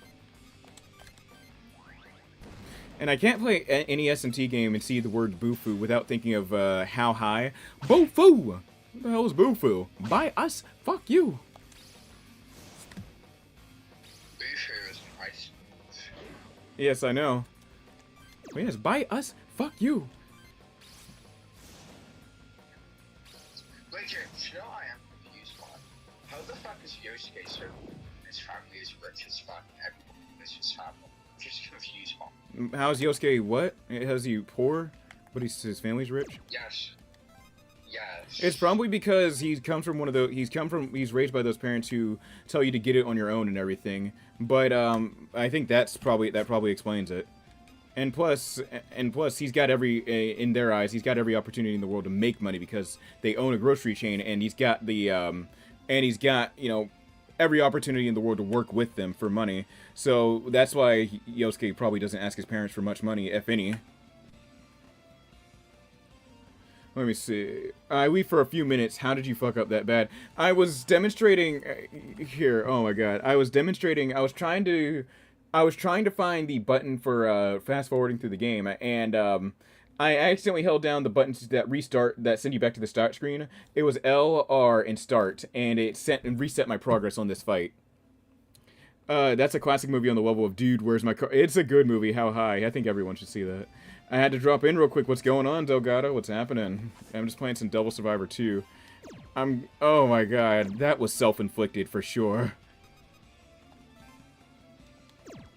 I get Joe to move over here. Oh my god. But yeah, the reason why I name dropped Synchro Monsters from Yu-Gi-Oh! And me losing fights in SMT. So what happened was 10 years ago when I was in Anime Club, I was dueling against this kid. Yo, he ended the game in 2 turns, in 2 turns total. I don't know, well, I don't remember which synchro cards he was using, but apparently they allowed him, like, the ability to just end the game like that. And I'm just sitting over here with my XZ cards, like the 2 XZ cards that I have, thinking I'm doing something.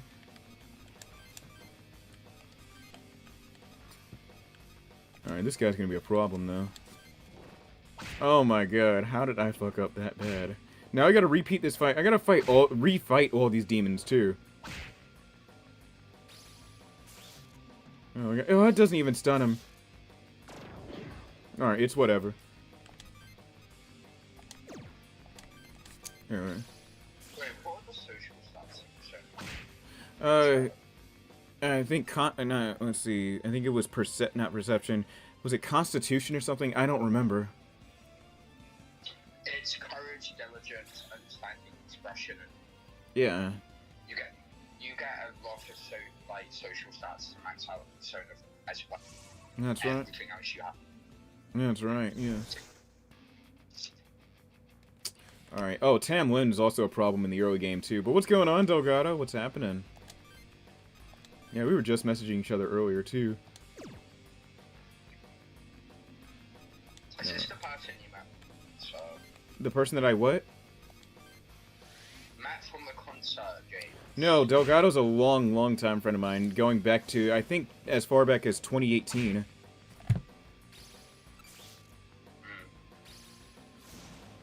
But yeah, he used to pop in, back when I was like a literal nobody on YouTube.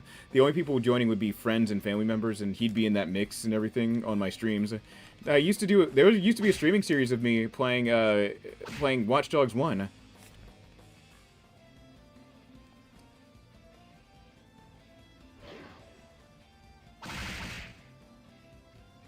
Old Kick days. Oh my god, that... Man, oh man, that place, like... If I had to compare...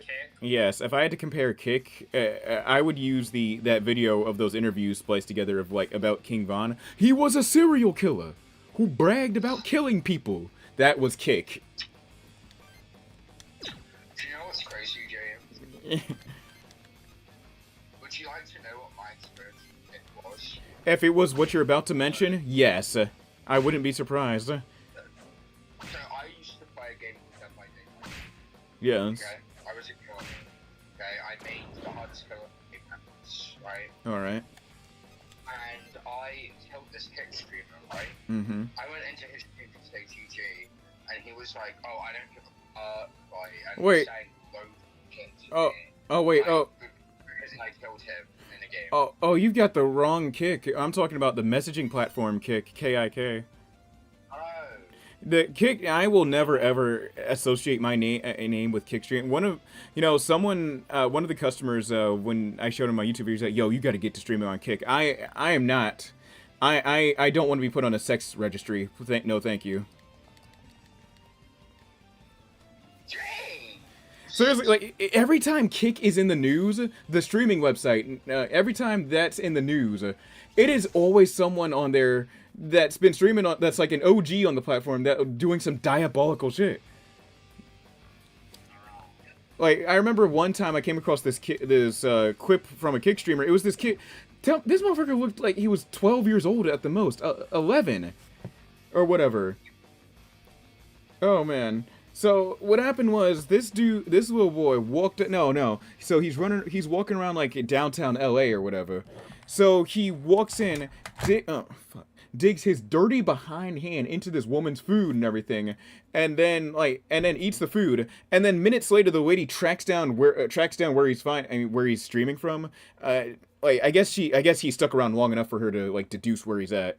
So she tracks down where he's streaming from, and then confronts him, saying, "Yo, you do that shit to me again, or to any of these people around here, I will beat the shit out of you. I don't care if you're 12 or not." And rightfully so. Like, who raised some of y'all? Like, yo, hey, I bet you. Hey, you know what's crazy? I bet you for sure he would not do any of that shit in East LA or South Central for sure. He would not do that in Watts anywhere like that.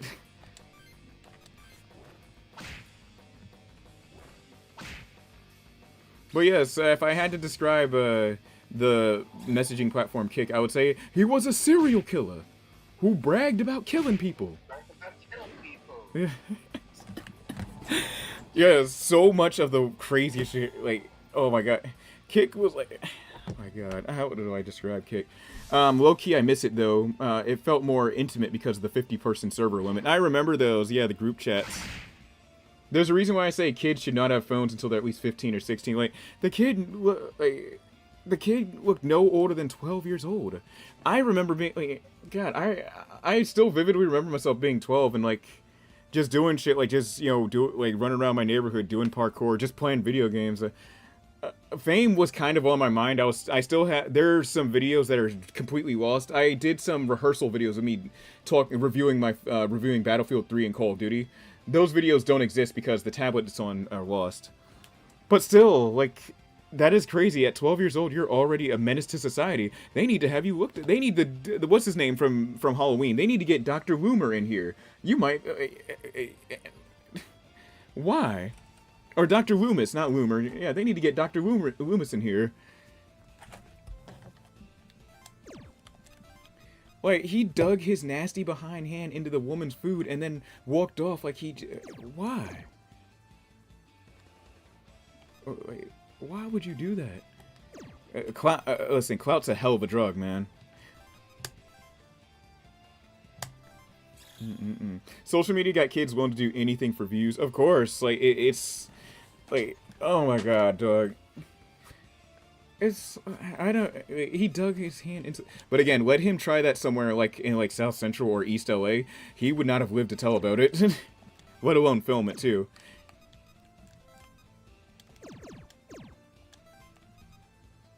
Alright, here, let's go behind here. Poison damage, cool. No, let me see. I remember one time there was this kid who was 14 or 15, and I made the simple comment, kids your age shouldn't be on social media, it's bad for you, and then you got cussed. I'm not laughing at you, I'm just laughing at this whole situation. Because he pretty much proved your point. Even when I was posting I was posting videos to this platform as early as 2011, which I would have been 12 by then. Even I was scared of showing my face, and by the time I was like 13 or 14 when I started seriously uploading to YouTube, even I knew not to like divulge sensitive information or just do dumb shit on camera, because I know that can come back to me.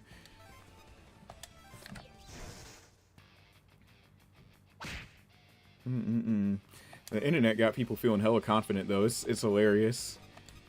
And to the boy that cussed out Maze the Great though, like I guarantee you he would not say that shit in real life. You know, it's like Mike Tyson once said, social media got a lot of y'all feeling too comfortable being disrespectful.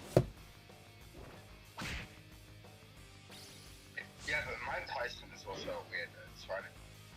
Oh, he's always been one. Also, the fact he bit somebody's ear off I'm still trying. I'm still trying to there's no psychologizing that. No psychologist can even sit down with Mike because their legs will be broken, and two, there's just no way they can analyze the brain of a Mike Tyson. I don't know. Wait. Oh my god.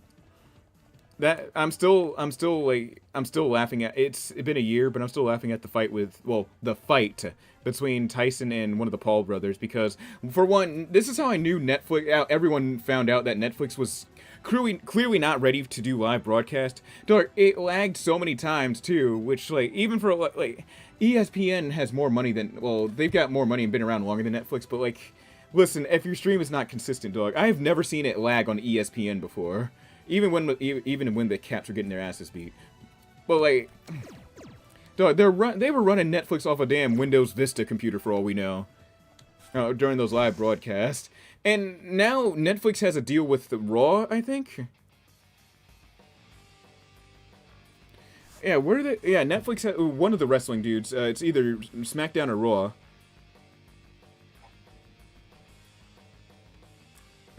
Hold on. I'm fact-checking myself. They've got...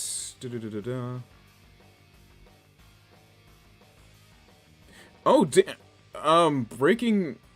Oh, Jesus. Breaking news, I suppose. I'm 48 hours late to it. It turns out WWE, not WWE, Netflix is trying to buy out AEW. I'm literally just finding this out seconds ago. Holy shit. I like to see them bite their ears off. I mean, kick streamers do deserve it, high key. You can find full-on... Forget Lively, you can find full-on crimes being committed on Kick.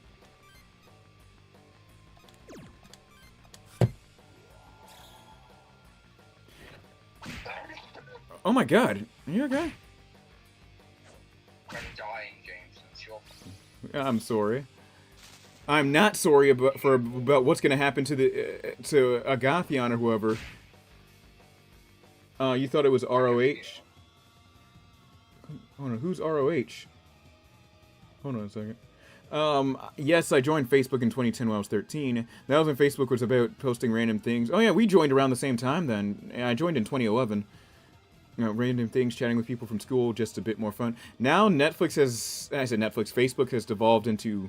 it's unrecognizable from when it was... Oh my god. I'm still in a lot of my old Facebook gaming groups that are still somehow active, too.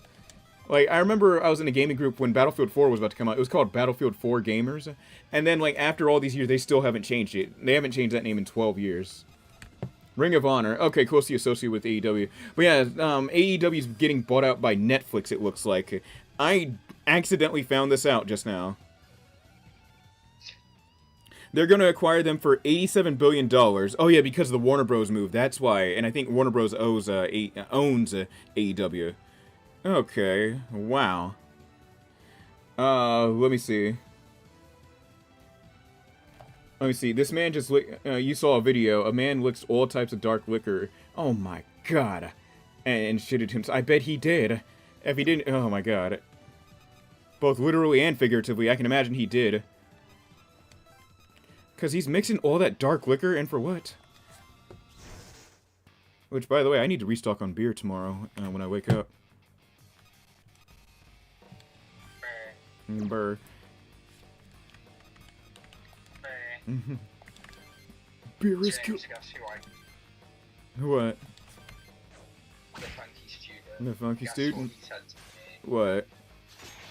Now I, the OG third year, will challenge you the second year young. Oh my god, this dude, the funky student.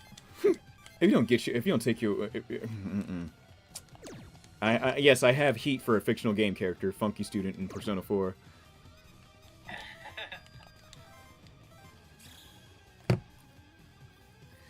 Okay, let's move into beat up this guy right here.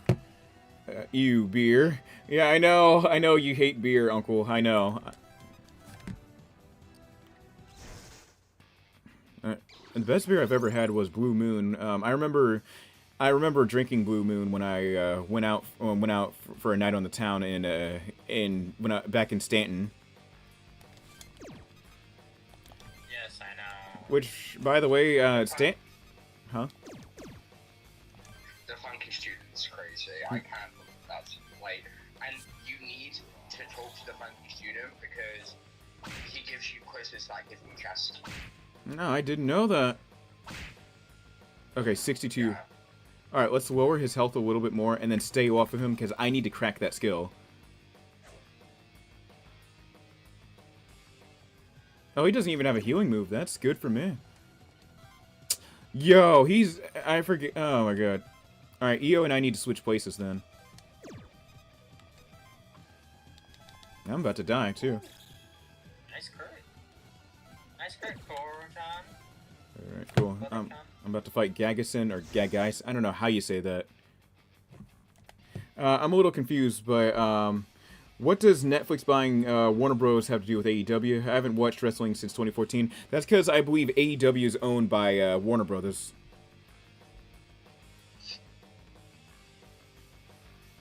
Hold on. Let me fact check myself. Hold on.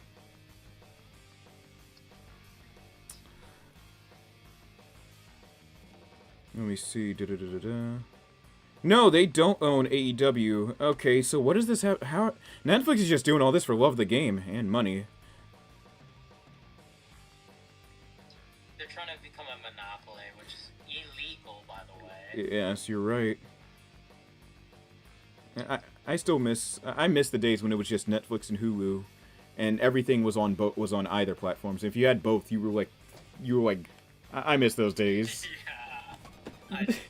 My dad was lucky enough to. Why do I have a big bikini? I don't know. But yeah, my dad was lucky enough to get both too. Just battle panties. Not as rich. Okay. What'd you say? What the fuck? You don't need to flex like you're not as rich. Okay. We're not Bill Gaten though. That's the best part.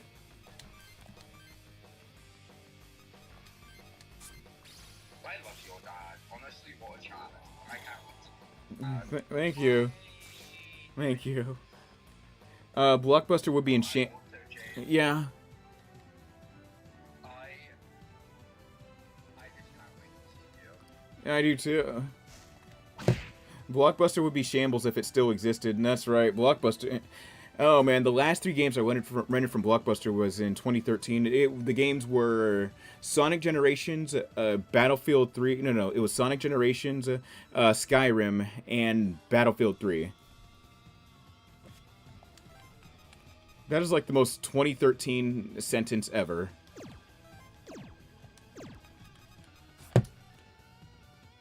Man, I remember when Skyrim was so big. Even people who even casual gamers who just stayed on shit like Madden and 2K, even they were playing it. Let's see. God, I gotta do this bullshit ass fight again. That's crazy.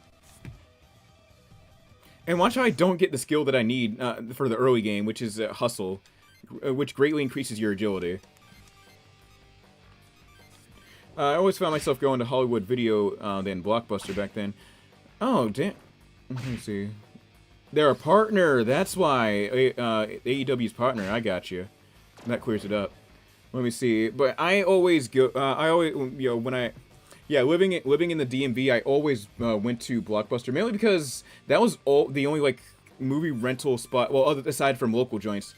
But that was the biggest, the one mainstream joint that was there in the DMV. I don't remember seeing any Hollywood Video throughout Prince William County, PG County, or anywhere else in the DMV. Maybe I just missed it because we didn't because we weren't riding all over the DMV. But I don't remember seeing it in those spots, which PG County or Loudoun, or even Fairfax. Even Fairfax, for a matter of fact. I'm surprised I didn't see Hollywood Video in Fairfax of all places. I still got Skyrim installed. I should play it sometime. I should revisit it one day. Hey guys, also I'm a masochist. I have the PS3 version of Skyrim. No joke. I bought the Yes, I do. Mainly because my Xbox 360, it was the one my mom. So my mom got it. My mom got it. So my mom got the 360 that was like 8 gigabytes in total, and that's because Xbox was selling those at a loss. It was only for like those consoles. Looking back, were really just for turbo nerds who knew how to install a hard drive onto their Xbox. 12-year-old me did not know about that. I wish I did. Otherwise, I would have asked for an extra hard drive for Christmas.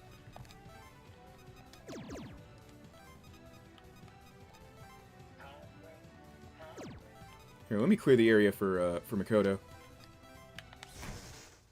Let me see. God, the chat is, the chat just is blowing up. Do I need to finish Skyrim? There are so many side quests I do. I mean, oh, I do need to finish Skyrim. Okay. And I do remember going to certain video stores and trying to get a peek on those sections that you had to be a certain. Oh, they caught you. God damn. Oh, they got your ass. They got you on 4K. Well, this is the 2000s. They got you. This is 480. How did they get you in 480? This is the clearest video I've ever seen.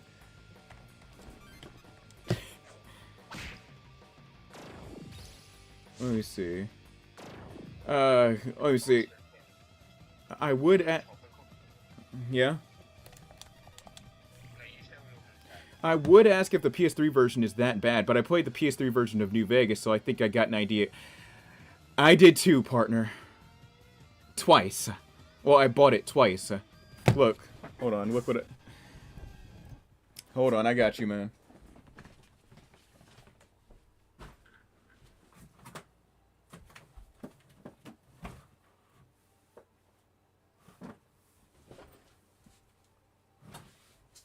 There we go. Found it. So as you guys can tell, I'm a huge sucker for punishment, apparently. Not only do I have New Vegas on PS3, I also have Fallout 3 on PS3. And it's as bad as you believe, as they would have you believe. During the final mission where you raid the Enclave thing with Liberty Prime, I had to restart that no less than 10 times. Because of all the explosions, and thanks to Bethesda's game engine, it's going like, holy shit, I can't handle all the explosions, I can't handle all the data being processed about those bodies in the explosion and what they're holding in their inventory, so the PS3 version just crashes once it's trying to process all of that data at once. And then here I am with, look, I got vanilla New Vegas right here, and then here's the Game of the Year edition as well. Yeah. Alright. But yeah, that's my PS3 Bethesda collection. They got you on Betamax? Yeah. This is the clearest video I've ever seen. This is HD shit. HD don't even exist right now. This is Betamax. How did they get you on Betamax? Let me see. Speaking of which, I finally got around to beating Fallout 4 after a decade. I should look into that. It's been a while since I touched Fallout 4.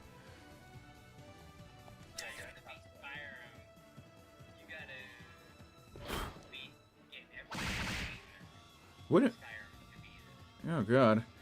Let me see. My PS3 hasn't been able to read discs since July because of a Fallout New Vegas Ultimate. Oh no! So funny enough that you say that, I retired my PlayStation, my 2006 model PS3 because I didn't break it or sell it or anything. I retired it because it was failing to take in disc. It could still read disc. It's just that disc would more often than not get stuck in there because the motor for it is just the motor for it is just very old. Again, this is from 2006, nearly 20 years ago. So it's like, dude, I can't do this shit no more. And like, you have to pretty much like mash the eject button until it's like, oh, well, the motors work, I guess. So because of that, I decided to retire it. And now my current PS3 is my brother's PS3, which he got back in 2011. Which, by the way, I need to replace the hard drive on that with an SSD because it's a 14-year-old hard drive. That thing's gonna give out any moment, and I'm gonna lose so many games, and I'm going to be pissed.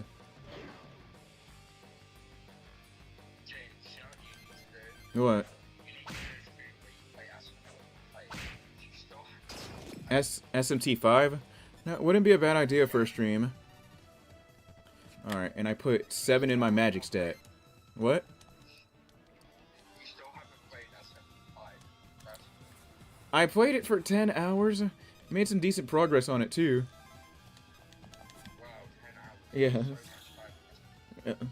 A regular and Game of the Year edition version of that game. Stop killing your wallet. Listen. All right. For what it's worth. Okay, let's put this to bed. These two were gifts. Okay, Fallout 3 and Fallout 3 in Vegas, the Vanilla Vegas. They were gifts. I got these back in like. Oh yeah, that's right. I went to the Pentagon City Mall to get these. I remember. Yeah, so these two were gifts. This one, I just found this on sale for like $5 at the pawn shop in DC. So I was like, fuck it, why not? $5 for New Vegas Ultimate Edition, all that content, why not? Let me see. What did you think of Fallout 4, the story of Fallout? Oh, he's talking to Delgado. Worth going back to after a decade? I did not like the story, and I didn't even beat it. Meanwhile, I smelled something burning when I tried turning on my 360 a while back, and I haven't touched it since. Oh, Jesus. Good God, that is a fire hazard. Speaking of fire hazards, at the Spirit Box concert, I was watching the openers for... so as I was watching the openers for Spirit Box, which were the bands Honey Revenge and Periphery, which are both good bands, there was this obnoxious burning smell coming from somewhere on the stage. Now, at first, I thought it was some asshole smoking a cigarette or smoking weed, but the longer the show went on, the more I realized, hey, I don't see any smoke coming from anyone's hand or their mouth. What the... are we about to die? And I asked one of the security guards, he was like, nah, dog, that's just the fog machine. It uses extra heat. I did not know fog machines could use that much heat or that kind of heat. I don't know much about pyrotechnics, but no fog machine in the world should ever smell like that. It smelled like a burning building. Restarted. My entire computer restarted. Oh God, I'm sorry that happened.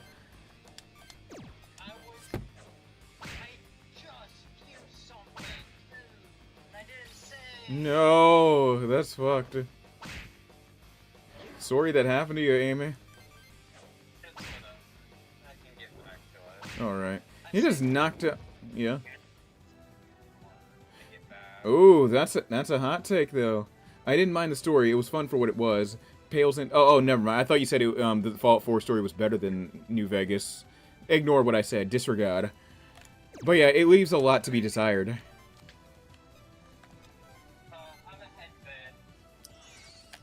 Let's see, I thought Fallout 4 was pretty great. I love what they did with the power armors, and I will say that building houses took me forever. I never did any of the building stuff for what I did in Fallout 4. Matter of fact, if we go to my PSN profiles real quick... Well, hold on, I'll do that afterwards. Oh yeah, and for this stream, we have to check out my YouTube Wrapped. I'm talking like the YouTube Music Wrapped. My YouTube Wrapped like for content, it's... uninteresting. Why are we getting Wrapped for everything, by the way? Tell me why there was Discord Wrapped, which, yes, I can verify, CC. Yes, it does exist.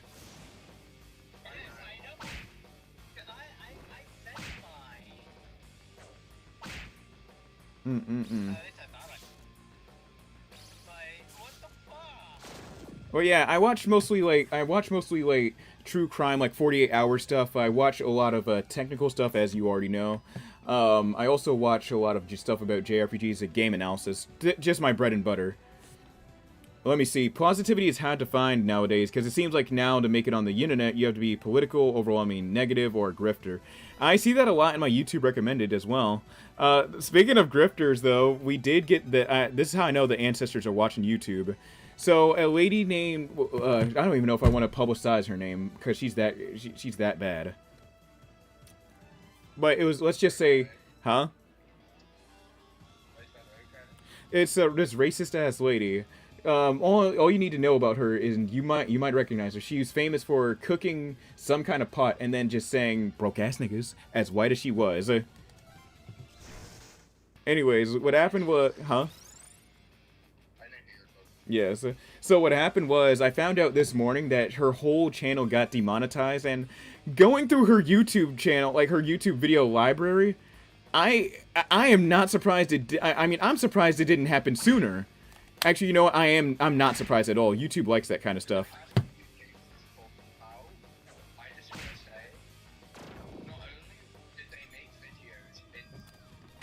Like, yeah. Really bad. Oh, On top of that, this bitch made a video in face. yes, he did.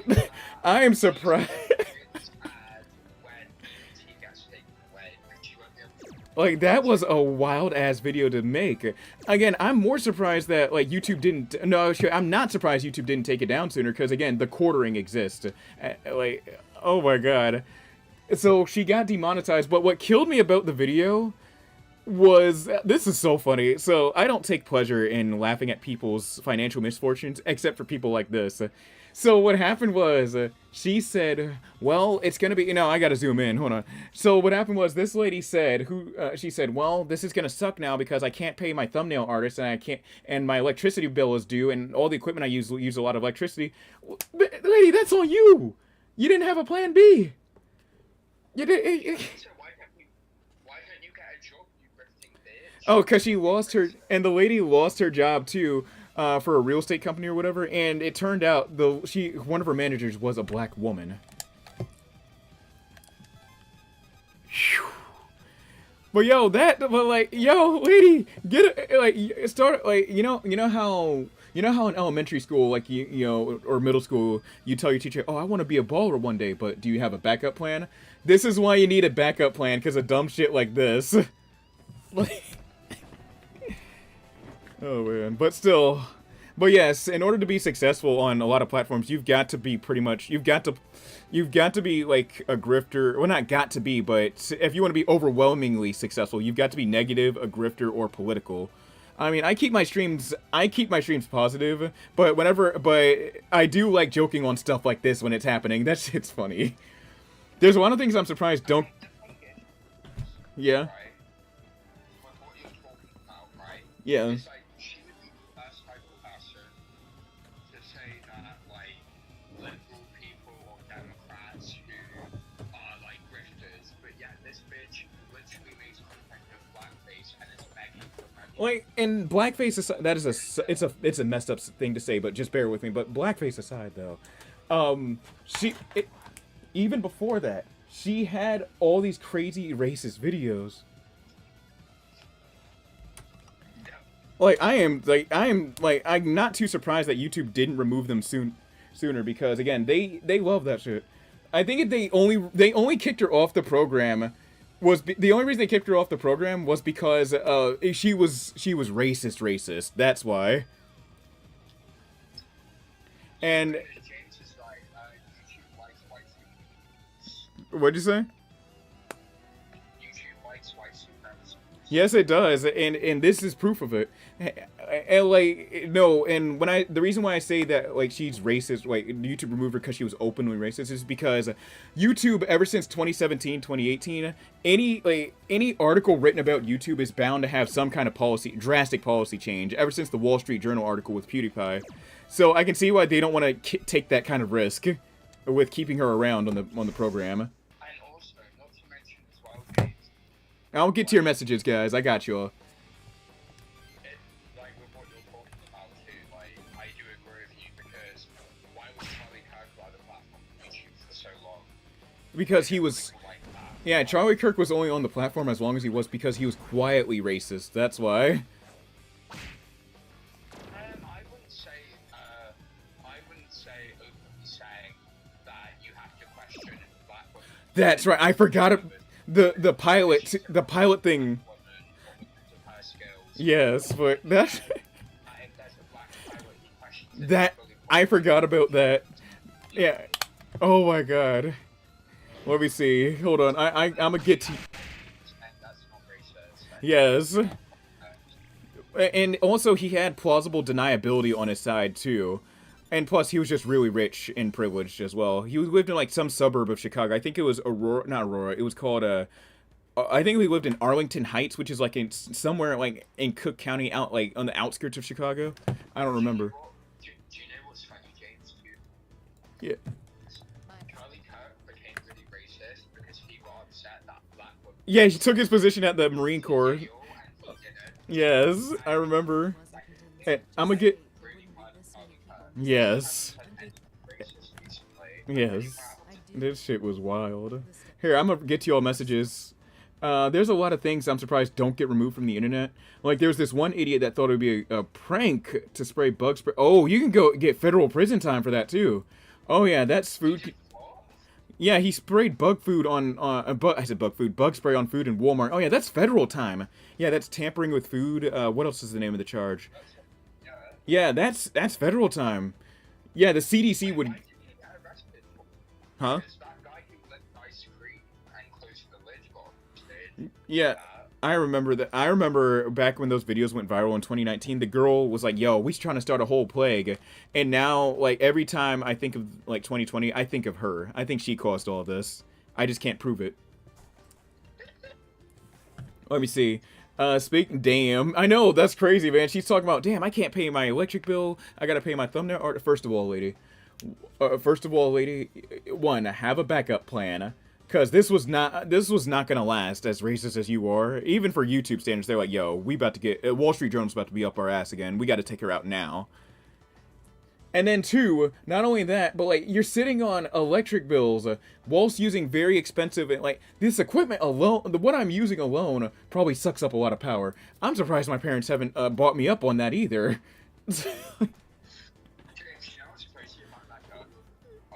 Yes.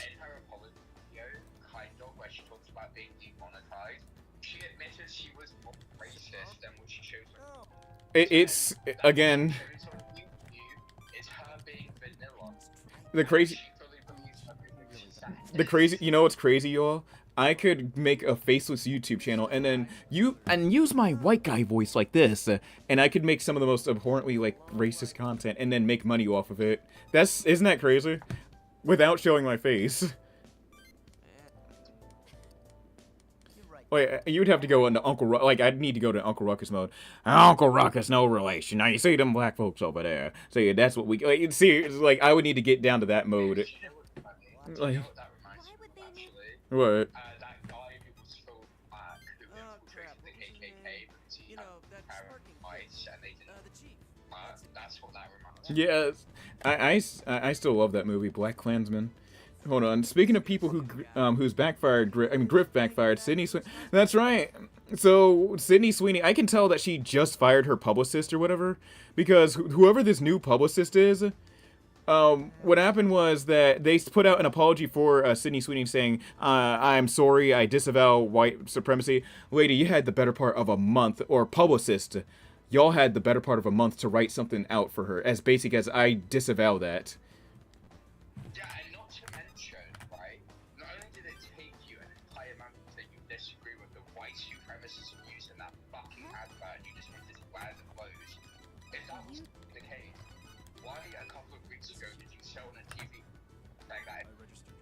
I know, she tried to sidestep it too. That shit was funny. And then her movies were... Go ahead. Like, she's just a dumb bitch. And to be honest, she's just a blonde white girl with big tits. That's why they love her. They were trying to... one of my friends even joked... in a private message. He said, yo, they're trying to get Sydney Sweeney to be their Aryan princess so bad. Something about the words Aryan and princess being next to each other is just very comical, and I don't know why.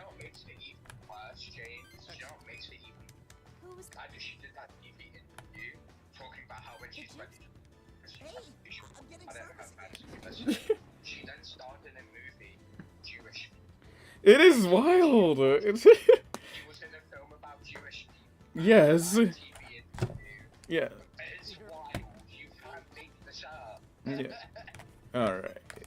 Hold on, let me get to the chat real quick. All those movie flops once we heard her. That's right, she starred as a lesbian boxer, and none of her Aryan homies went to see it because they don't like gay people. Oh, of course we rightfully rag on Jack Doherty. Doherty, I know who you're talking about. Oh, he just got arrested for drugs, I think, recently. Yeah, if you don't know who he is, I count you lucky. Jack Doherty's just... I don't even watch his content, but I've seen clips of him acting a fool online. I guess he's some rich kid content creator. He's like... He lives in some mansion in Florida. He only came into my radar since last year. What happened was, on some highway in Florida, he crashed his McLaren because he was busy looking at Stream Chat. And I think everyone... I would have forgotten about him if it just left it at that. What happened was that his friend, who was the cameraman... he was pulling him. He was getting pulled out of the wreck. He's like, "Hey man, hold onto the camera and get this." While his friend is bleeding like profusely from the head. So I think somewhere on the side, but like he's bleeding profusely from the head after that gnarly car wreck. And then on top of that, this is how you also get to witness in real time how traffic gets started in the States. Because notice, if you watch the video closely, notice how the roads are clear. Pay attention to like the roads behind Jack and his homie. There is nothing but traffic. But it looks like DMV traffic. That is how traffic gets started.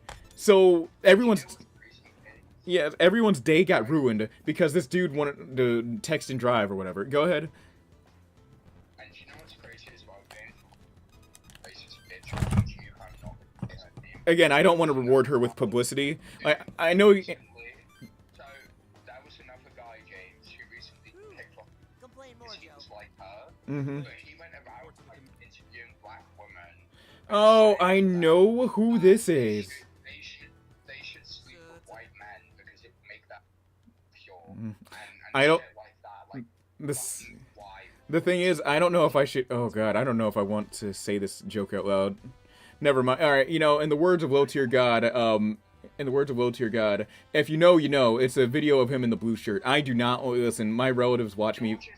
I had to kill. I even ducked your volume too because I knew you were gonna say it. Oh, shit. That's what you're mad about. Oh my God! If you know, you know. It's a video of Low Tier God in the blue shirts yelling at the camera. Yeah, and do you know what's crazy, James? What about as well? Can you imagine if Jack Doherty was like a non-white person and shit up? If Jack Doherty was like, if his skin was a shade darker, everyone would have been like, "Look at those damn immigrants! They're stealing our driver's licenses." Yeah, like everyone would have been on his head if he was not white. Yeah, we'll call them terrorists. They would have they would have had so many Modern Warfare 2 swears chambered for him.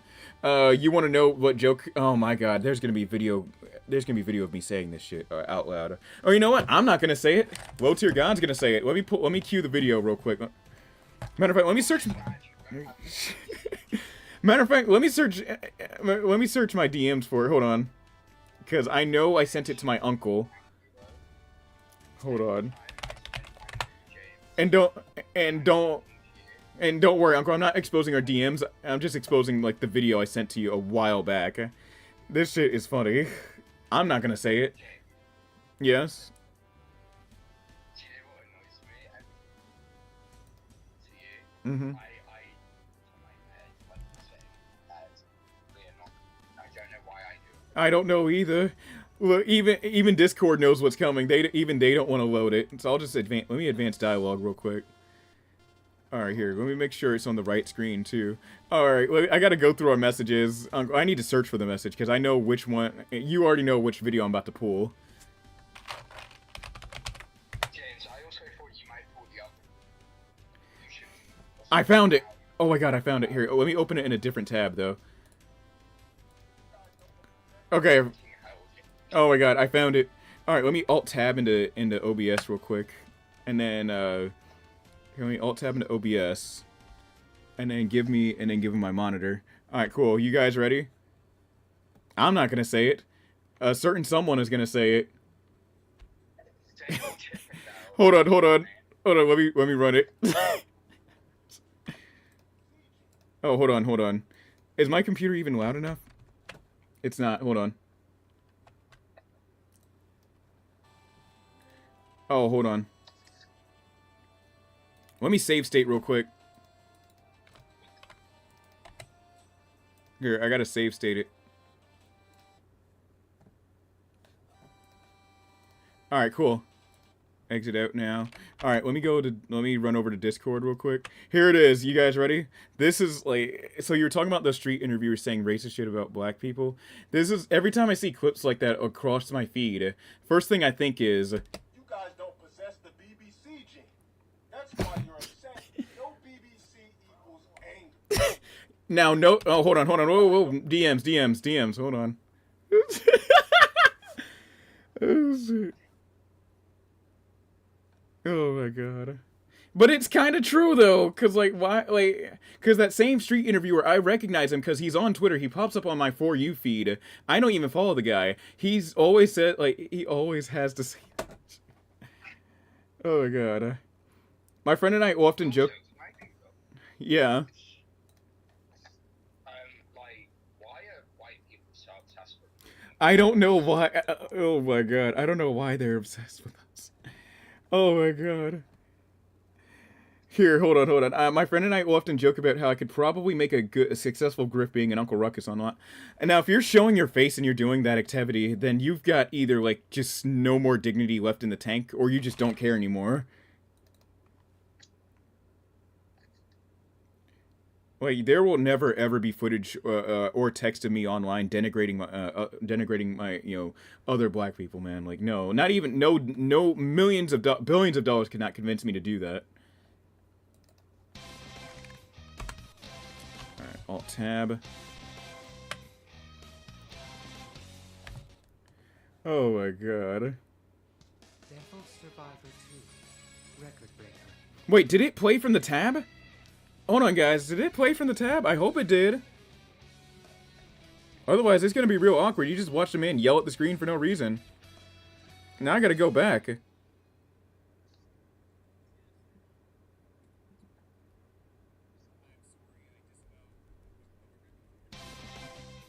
Hold on, let me do this real quick. I'm trying to go back to where I played the clip.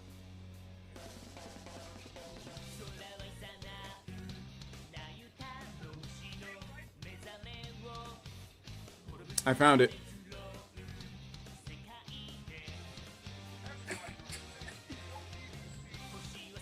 Oh, it didn't even play out loud. I'm sorry. Okay, here. Let me play it for you. Wait, let me play it back for you all real quick, because it didn't even. My computer. I did not set it to pick up sound from Brave, apparently. Oh god. Oh good. Anyways, we're all right. I'm losing out on time too. The family returns upstairs. Oh wait, I need to save state this real quick. Grab the save state.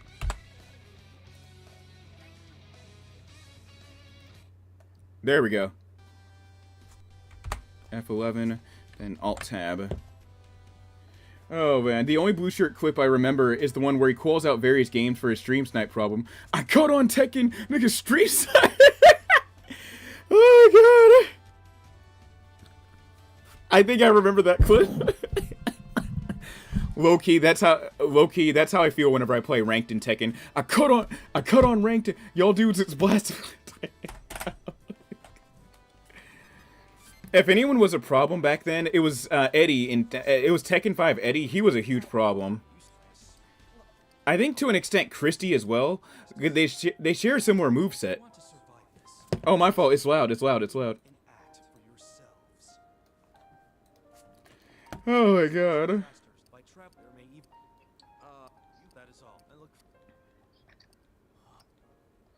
Low tier god is like is a genuinely evil being. But he's funny while he's being evil, is the sad part.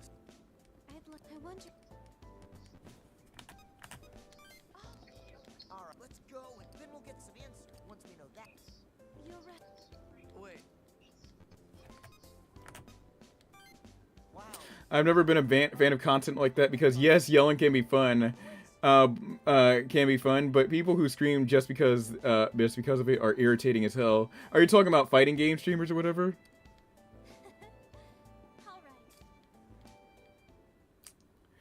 Oh my god, this I cut on Tekken.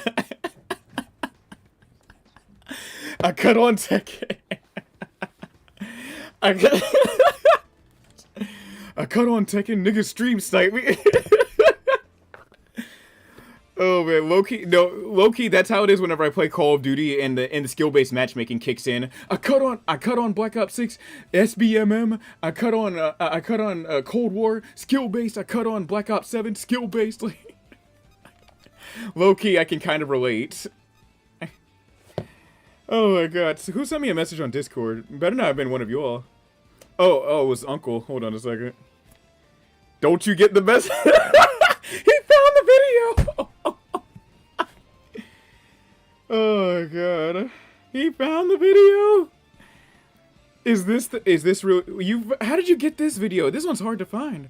Oh wait, hold on. Wait a minute. Wait a minute. Oh, hold on. I think I know. Oh, I think he says a racial slur in this one. Let me not play it. Hold on. Yes, Low Tier God is a muscular Uncle Ruckus. I am not kidding. Yeah, but you know what's crazy? What? He's the only black person I've met who is racist to other black men. No, not just not like just racist to black men, like openly racist to other black men.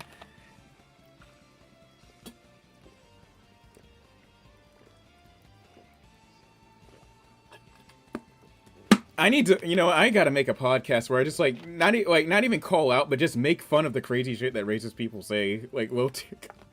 That shit would be funny. Oh man. Let me get back to y'all. All right, let me get back to y'all. Let me read y'all before I get back to the fight. Streamers, Nostalgia Critic, anybody. I'm just not a fan of who screams just because of it. The most screaming, the only screaming you'll get out of me is just me screaming out of laughter or whatever because of some dumb shit I'd seen on the internet. It feels so forced. It does at times. I will say what's interesting with Low Tier God, as I followed him for a while, is that while he's very much a Salt Factory, is all the weird stuff beyond that. Yes, for example, as Pusha T once said, "You are hiding a child." Let's see. Yes, I only found out that because, again, I don't keep up with Low Tier God. I only found that out because of a viral Twitter post where some motherfucker posted his credit card debt and then they posted his CPS papers. How do you even get that? Where do you... And it's not like they FOIA'd it or Freedom of Information Act it. How do they do that? If it's not rants and rage quits, it's weird theories, weird sexual fantasy. I came across one clip like that on Twitter. Oh my god, this dude is closeted as hell. Like, oh man, don't get clip. Oh, he did. I knew it was the one where he said a racial slur. Yeah, again, I love this channel too much. Unlike a certain white lady who would just a certain white lady who was doing blackface. I love this channel too much to get banned over a racial slur I'd never said. Oh man, but still, Low Tier God, come out the closet, dog. It's not too late. Like, just come. Oh my god, yes, I had to bust out the fan for that. Oh my god, let's continue with the Devil Survivor, dog. Oh my god, man. He's certainly a character though. One of my favorite clips to come from Low Tier God, it wasn't even a clip, it was a meme that I sent to this very uncle.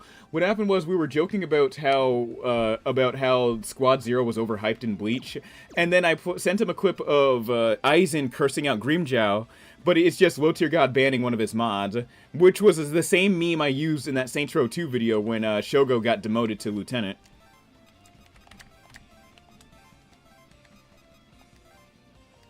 He's like, you gone, nigga. You done. You incognito. I'd like to know what this mod said to warrant such a reaction. Even for Low Tier God, that's such a severe reaction to, like, in reference to, like, banning someone that's a mod. So they must have said some crazy shit.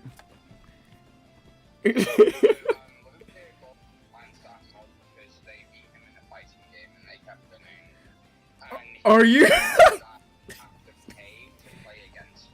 Are you serious?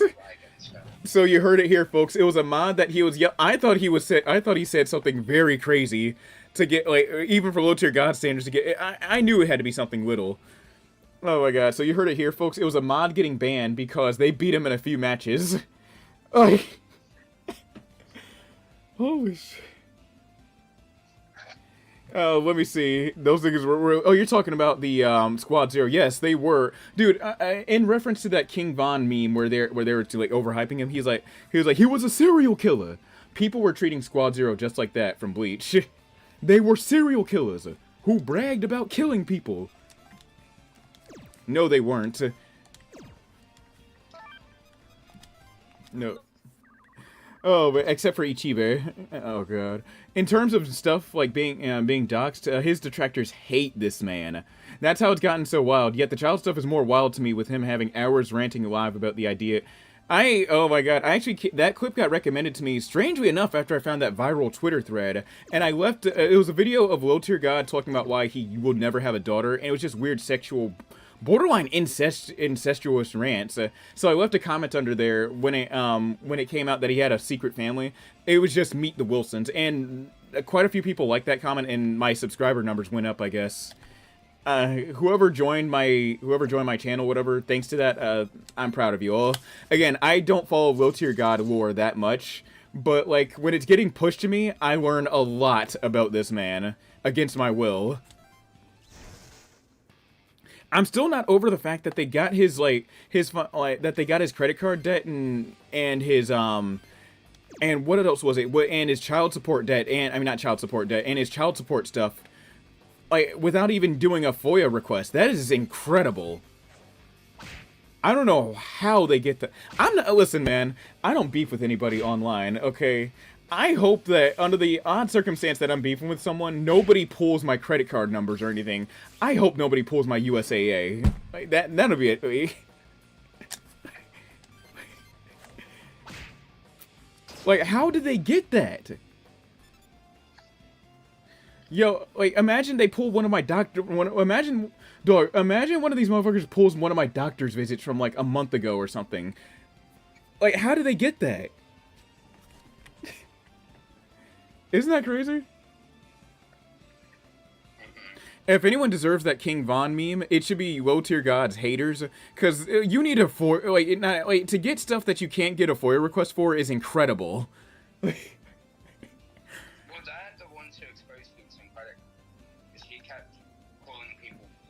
That is true, you're right. How did they...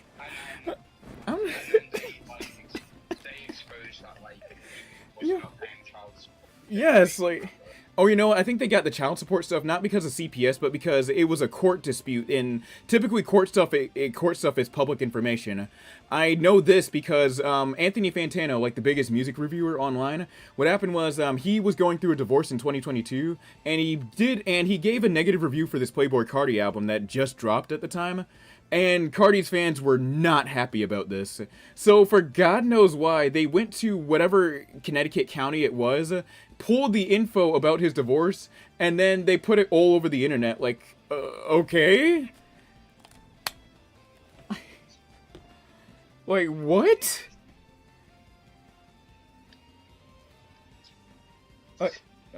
That is such a strange reaction to someone not liking your favorite rapper's music. Carti fans are different, man. I'm telling you.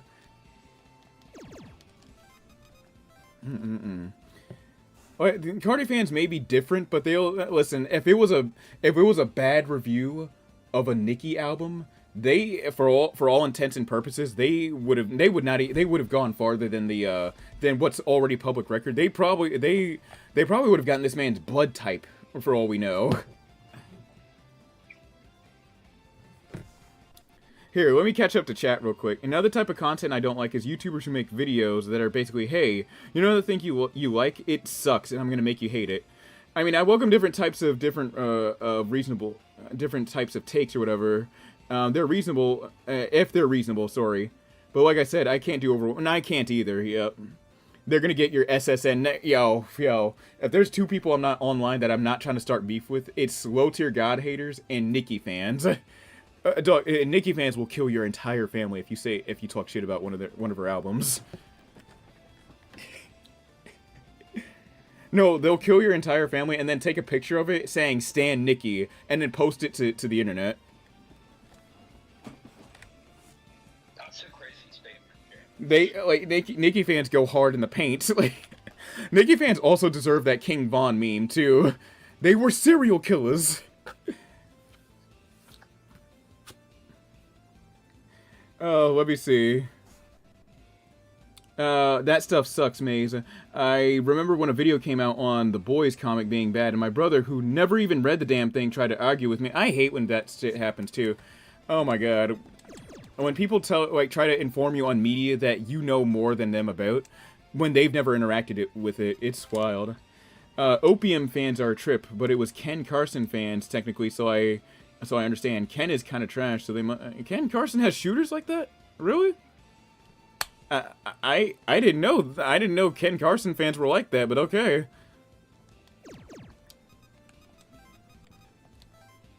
Well, I do. Oh man.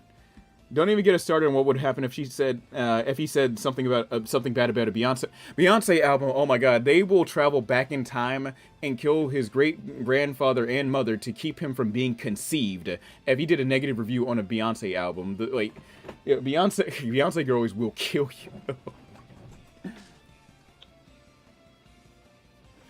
Oh my God. So yeah, there's 3 groups I'm not beefing with on the internet now. Low-tier God haters, Beyonce fans, and Nicki fans, and K-pop fans. Let's add them too. Back in the K-pop explosion of the late 2010s, they were moving the same way as Nicki fans. K-pop fans have calmed down, Western ones at least. The ones over where it's at in Korea, they go hard in the paint. And I mean it. Let me see. Didn't know Nicki fans be moving like that. No, they move. They are like that, dog. Nicki fans are like that. So I remember this because there was a viral tweet a few years ago. A guy made an account on Twitter, and it was just an experiment, by the way. He made an account on Twitter, and he just said, mind you, this is a faceless account. It was just a name, generic name and numbers. The account had just been created. He said, "Yo, fuck Nicki Minaj."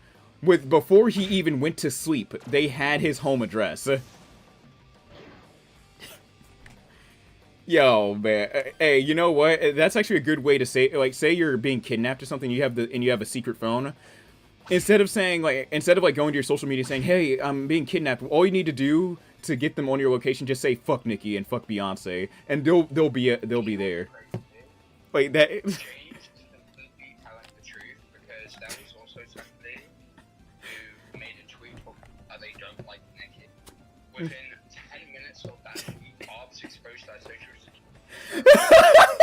I remember, yes. It was wild. Yeah, so that was one. Yeah, the guy I was talking about was one of many victims who got quickscoped by the. Holy. James, don't you say that. Before the man even. Before he went to sleep, they had his home address. So yes, if say you're out in the wilderness or you're being kidnapped and you got the secret phone, again, do not type "Hey, I'm being kidnapped" or whatever to your social media because people think you're trying to trying to ruse people or scam. Just say, "Hey, fuck Beyonce, fuck Nicki, fuck Playboi Carti," again because they pulled the dude's divorce record, okay, and then you'll be rescued immediately. As a matter of fact, the barbs themselves will actually kill the kidnappers too, cartel or not.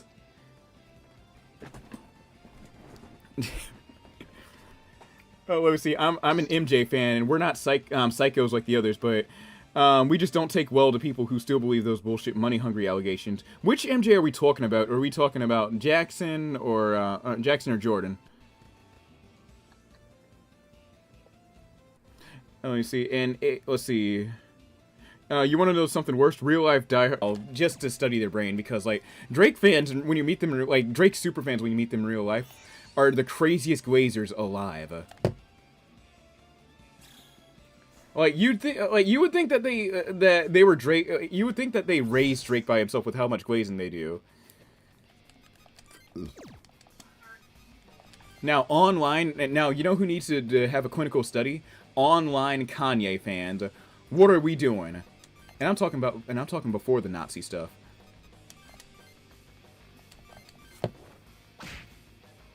Yo, online Kanye fans genuinely scare me, especially the ones that were going hard in the paint for him. Even when he dropped that song, "How Hitler," oh my God. By the way, why does a song that's so objectively terrible, in terms of lyrics at least, have to have a good beat? The song, the beat that he used for that song, I never listened to the whole thing. I only saw a clip of it on Twitter. The beat was unironically pretty good, but it's just the lyrics were reprehensible. Talking about Heil Hitler.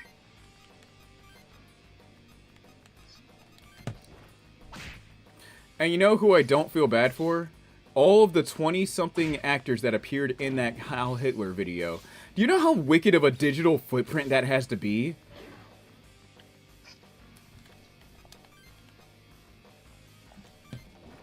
Imagine being a struggling actor in L.A. County, and then like you get a casting call. It says Kanye, but it just says Kanye West music video extra, and then you go to film the video, and and then the director or whoever's running the video or whatever, he's like, all right, so listen, your line is to say nigga Heil Hitler, all right?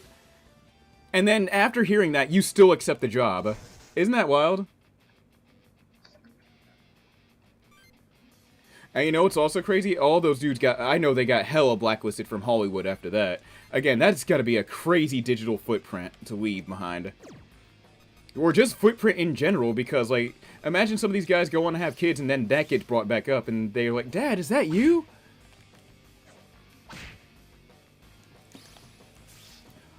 Like, oh my god, man.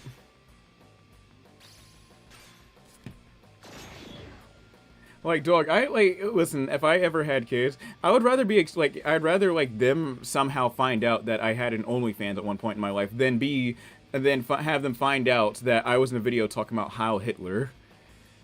Because at least with, like, the whole OnlyFans thing, there's, like, some restriction of access and everything, and they've got to go out of their way to find it. But, like, the Heil Hitler one, that one's permanent, dog. Like, there's no escaping that. That's you! Like, that's you, dog. Nobody else. Let me see. Who do you think I'm talking about? Michael Jordan never had any allegations. I'm sorry, it's just anytime someone brings up MJ in text, I have to confirm. Assuming they're playing 0D chess, they could play it up to extortion and claim Kanye AI generate. No.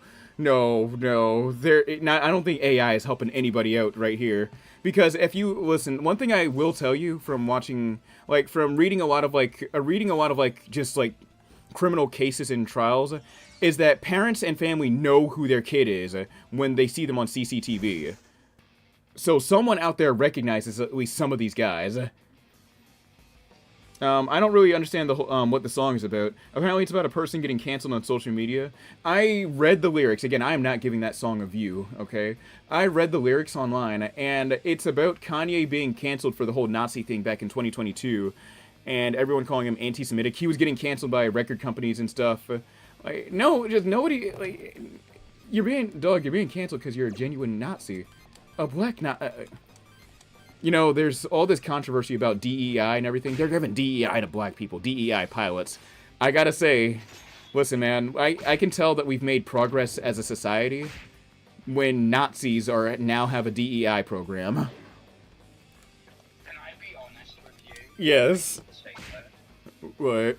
People who talk about DEI don't know what they're talking about. They don't. Women, let me tell you, the biggest thing people forget about DEI is it includes lower income, people of lower classes, and women. Women are allowed to work to DEI. Yes. Still, though, we've progressed as a society as a whole when Nazis are now opening up DEI programs. No joke, and I'm actually being serious about this because I've seen online ramblings from, like, genuine Nazis online. They're like, Kanye's the only... No joke, they would say Kanye's the only good one. Woo! Man, oh man. Kanye's the only good one. Good God, that is a... Whew. And mind you, these aren't like posers or LARPers or whatever. These are like genuine neo-Nazis online.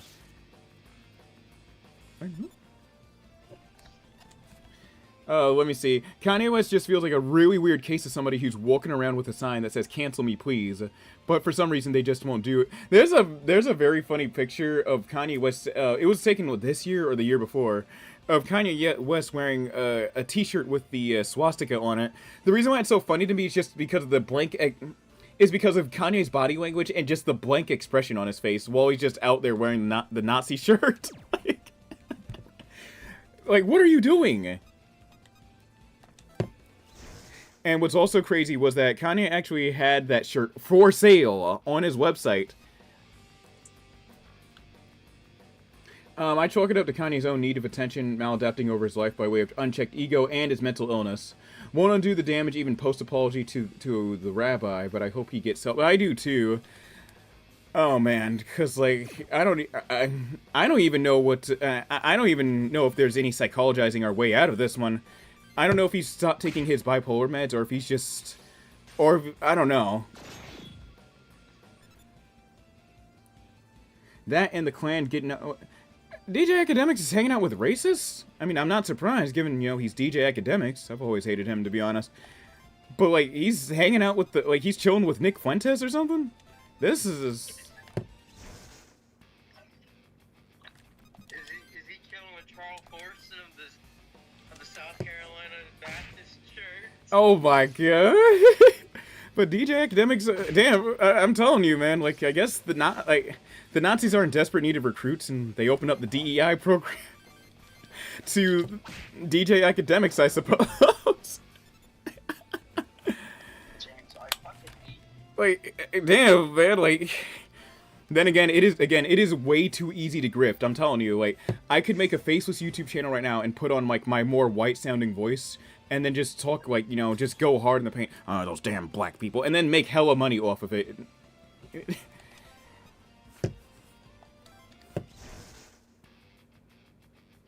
I will say, though, you know, we're talking about, like, you know, bigotry and everything, and, I got to see, in real time, the YouTube to alt-right pipeline. So here's what happened. A few weeks ago, I'm on YouTube, and I come across a video that's styled in the same way as all those old Call of Duty commentary videos, where it's just like a video of someone going hard in the paint on COD while they talk about some crazy shit that happened in their life. And I'm like, damn, this guy's pretty funny. I like this. So I listened to a few more videos, and I go through more of his videos. The guy's a Nazi. I kid you not. I am, that is the fastest I have unsubscribed from anybody. Anybody that's seen the movie ATO, you remember that scene where T.I. snatched that necklace off old girl's neck? That was me taking back my subscription. I was like, just snatch that. Or was it ATL? I forgot which movie it was that T.I. was in, where that scene played out. It was ATL. But, oh my god, I got to see it in real time. And the thing is, he was uploading... The problem is, like... oh my god. The problem is that those videos were recent. Like, they were at least a couple months old. So, yes, he's still like that.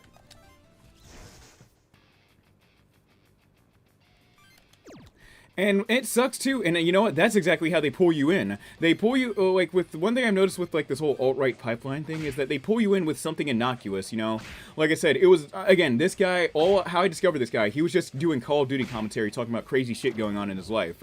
I watched a few more of his videos of the same type of stories. And then, lo and behold... I looked through his videos, he's a Nazi. Man, oh man. What's crazy about those types is the need to tokenize themselves as different, more reasonable than other black people, but don't address to our issues and representation in the same breath. It's sad, to be honest. It's sad. Like, as funny as it is sad to watch, because they're clearly having some kind of, like, identity crisis or some kind of mental health crisis where they feel the need to, you know, try to fit in with folks that clearly hate them, and this is them taking that to a bridge too far. Not even a bridge, but several bridges too far. Do you know what my favorite thing at the set is? What? The white man still ain't gonna like you. That's true. At the end of the day, I can empathize with their need to fit in too. You know, with their own community and everything. You know, from where they're at from both online and in real life. But my empathy ends when you start denigrating your own folks just so you can fit in and get those white supremacist brownie points, or hell, even worse, even for money.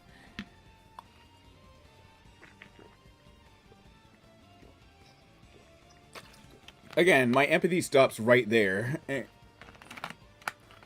Let me see. Hold on.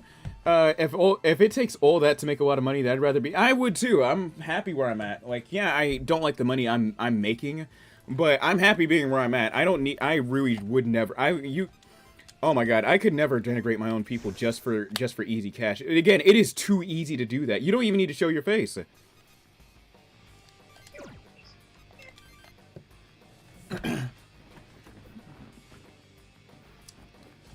Let me see here. Let's beat this shit. I like how we're getting like how we're psychologizing each other and getting like having deep conversations over Devil Survivor.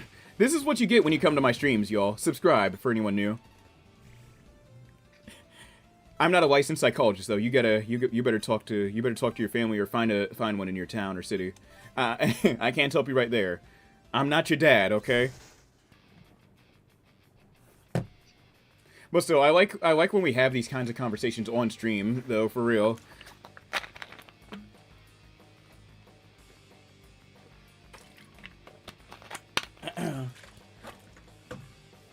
It very much is that. I went down that pipeline myself in middle school, and it especially takes a lot of mental gymnastics and brain rot in the deepest sense to really be that secure in such a worldview. It's so fucked up, and the crazy part is some of these guys are grifting so hard that there's literally no turning back. Because I can tell with some of these grifters that like denigrate their own people, they're like, damn man, you can see the fatigue in their eyes that they're getting tired of playing the same old trick. But they know that if they stop doing what they're doing, they're gonna, one, lose out on money and speaking opportunities, and two, there goes their audience and friends. So, like, they're in too deep. And not only that, they'd literally be politically homeless, too, because the more progressive side's not going to take them in. Rightfully so. How can we trust you after you've espoused those neo-Nazi views for presumably years on end in this hypothetical situation?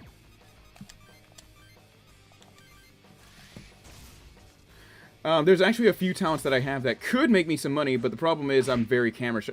I'd say do what I did when I was in middle school. So before I ever started taking YouTube like very serious back in like 2014, years ago, up to I think 2012, back in 2012, I would usually film myself in front of my tablet just reviewing any game that's just in my collection as if it's going out to an audience, and I would rewatch it back.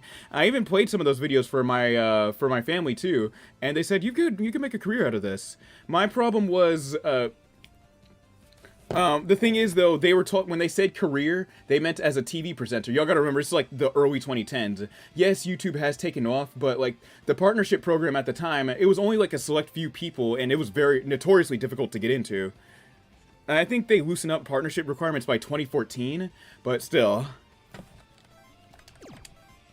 But, and then, not only that, in 2014, that was also, like, when I started taking YouTube seriously, I was very secretive with my channel. I was doing this whole Hannah Montana thing where, like, I would, like, you know, my family sees one, like, when I'm downstairs chilling with my family, I'm me, but when I film my videos, you know, you get the me that you're watching right now. James, I have a question. Yeah.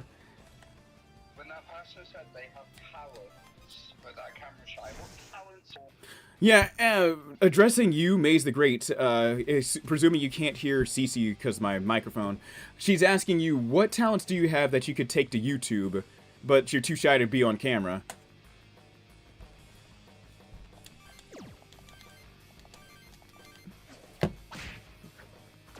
Oh, one-shot, look at that, too. One time for the... Yeah, one time for the one time. No, I don't. I'm not a Smash Bro. I am not a Magic the Gathering player, lady. First of all, I'll see about how you smell when I see you in person. If you smell bad... I will never, ever leave the... I take hygiene... Listen, I take hygiene, like, super serious. Well, not, like, neat freak seriously, where, like, if I sneeze, I have to, like, make a trip to the bathroom and blow my nose or whatever, but, like, that's, like, the one thing I take seriously before I go out the house and everything. I do not want to, like, show up looking like a bum or anything. Having dirty fingernails, long nails and everything, I don't want to, you know. Especially since I'm in a customer-facing job, too. Well, God knows you can't be trusted in the back, James. Oh, God. Oh, no.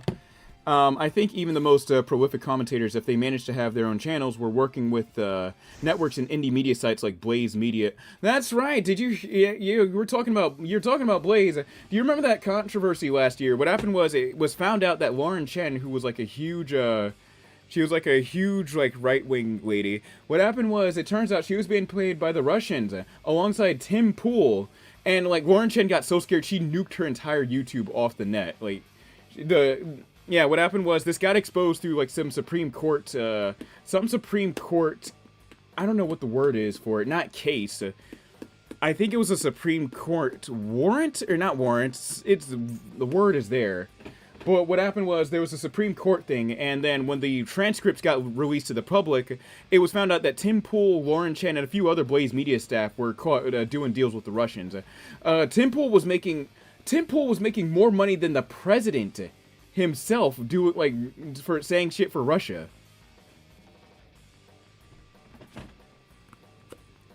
No joke. If I remember correctly, Tim Pool was making like $100K per month off of, just off the Russians alone. And if I remember correctly, the average United States president salary is is at least like 300K or 200K or something. I forgot. But like, he was making more than any United States president. That's why he was able to fund that stupid-ass skate park in his compound. That's why he had enough money to take down an entire skate park in West Virginia. Because, like, no layman is just able to casually do that. Let me see. Alright, hey, Cece, he answered your question. I'm a dancer. I can recite certain movie scenes down to a T, and I know 186 rap songs by heart. Okay, alright. So, with the... I know you're kind of like, you can play any Kendrick Lamar song, any Tupac song, any Nicki song. I have that same relationship with 50 Cent. And for example, I can sing every lyric for High all the time, which is one of his more deeper cuts that nobody knows about. I can sing every lyric to that song like without skipping a beat. But yeah, they could work something off of that. As for reenacting movie scenes, I've seen so many TikTokers that whose TikToks they made it way onto YouTube Shorts. I've seen so many of their videos where they're just reenacting movie scenes or like doing vocal impressions of characters or scenes themselves, and they get like hundreds of thousands of views. You could try something like that. You know, get yourself a little like phone get yourself a little tripod for your phone or whatever. Get some lights and see how you feel about it. Of course, don't get anything. My advice to anyone starting off on YouTube: make sure you like doing YouTube in the first place before shelling out hundreds of dollars for the expensive equipment. Buy yourself like a cheap microphone or something. Not too cheap, okay? Buy yourself like a $20, $30 microphone. Like this Fifine microphone is like $30. It's studio quality. Buy something like that. Buy a microphone like this, and if you're doing gaming content, I'd say hold off on buying capture cards. Those are expensive. And use the console recorder or whatever. Actually, no, that's bad advice because you need to interface your commentary with the computer itself. For anyone starting out on gaming, I'd say that's a tough one. But if you're a vlogger or someone like that does lifestyle stuff, try and buy like a few cheap lights, or maybe like one cheap light, and then buy like a $30 microphone and see if you like it. As for gaming YouTube, if you're just starting out, I'd say try and do some shopping around a bit and see if you can find some inexpensive equipment and software. See how much you like it. It was that bad? Yes, the Blaze Media was that bad. Again, they got exposed for dealing with the Russians. Lauren nuked her channel from the earth. Tim had to do damage control. It was just I'm very surprised that Tim didn't lose subscribers from that, too, for working with the Russians. As an American, mind you. I should have added that on for anyone that doesn't know about the controversy, but yeah.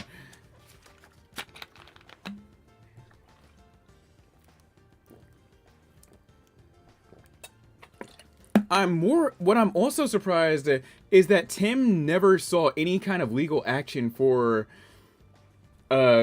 taking money from a state like Russia. But then again, we're homies with Russia. Well, we have a love-hate relationship with Russia in the United States. I don't know. I heard Hassan Piker and Asmongold have the same talent agency.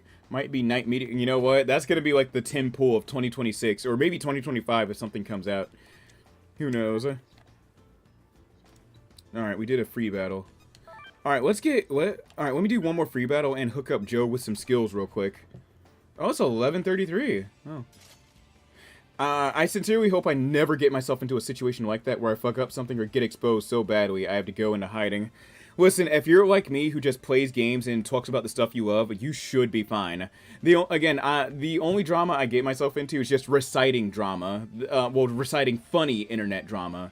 I don't like doing reciting serious internet drama because like that shit brings down everyone's mood. I only like reciting the funny one because like everyone needs a laugh. That's how I see it.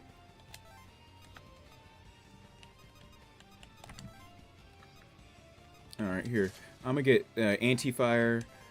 And let me see, Snipe Daichi can get that over here.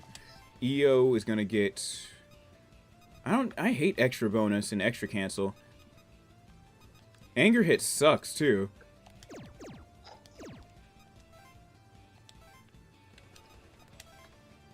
All right. Oh yeah, but you should be fine as long as you stick to the stuff you like and everything, and yeah. Again, I remember when multi-channel networks were like a huge thing throughout the 2010s. One of my cousins suggested that I join one, and when I looked up those contracts, they said that all of them that I looked at from what's it called? Oh my god, one of the MCNs. Oh Christ, it's on the tip of my tongue. It was owned by Disney at one point. Fuck. But it was quite a few of them said that you're not allowed to collab with just anybody. It's kind of like working under a record label where you can only feature with certain artists or something. I hope you get back to playing Saints Row at one point. Sure, and next week sounds like a good week too. I was going to do SMT4, but yeah, Saints Row doesn't sound like a bad idea. I need to hook up my 360 again. Machinima was also a big one.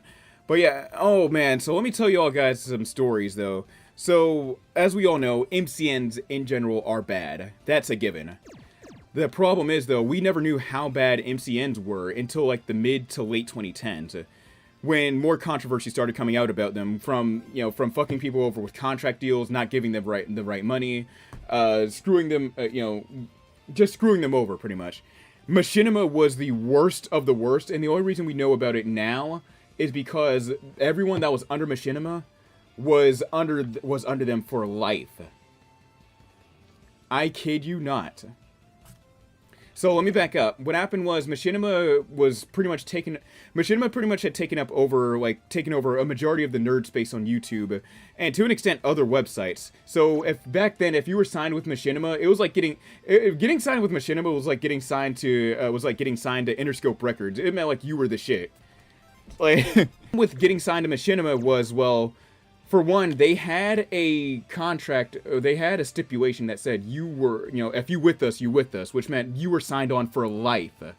And you couldn't tell anybody about this part of the contract. And the thing is, Machinima used to prey on younger people too. You could join Machinima before you were 18. I think you had to be 16 at the most. So 16-year-olds who don't even have a developed frontal lobe were joining Machinima blindly, not knowing they were about to get Suge Knighted by Machinima.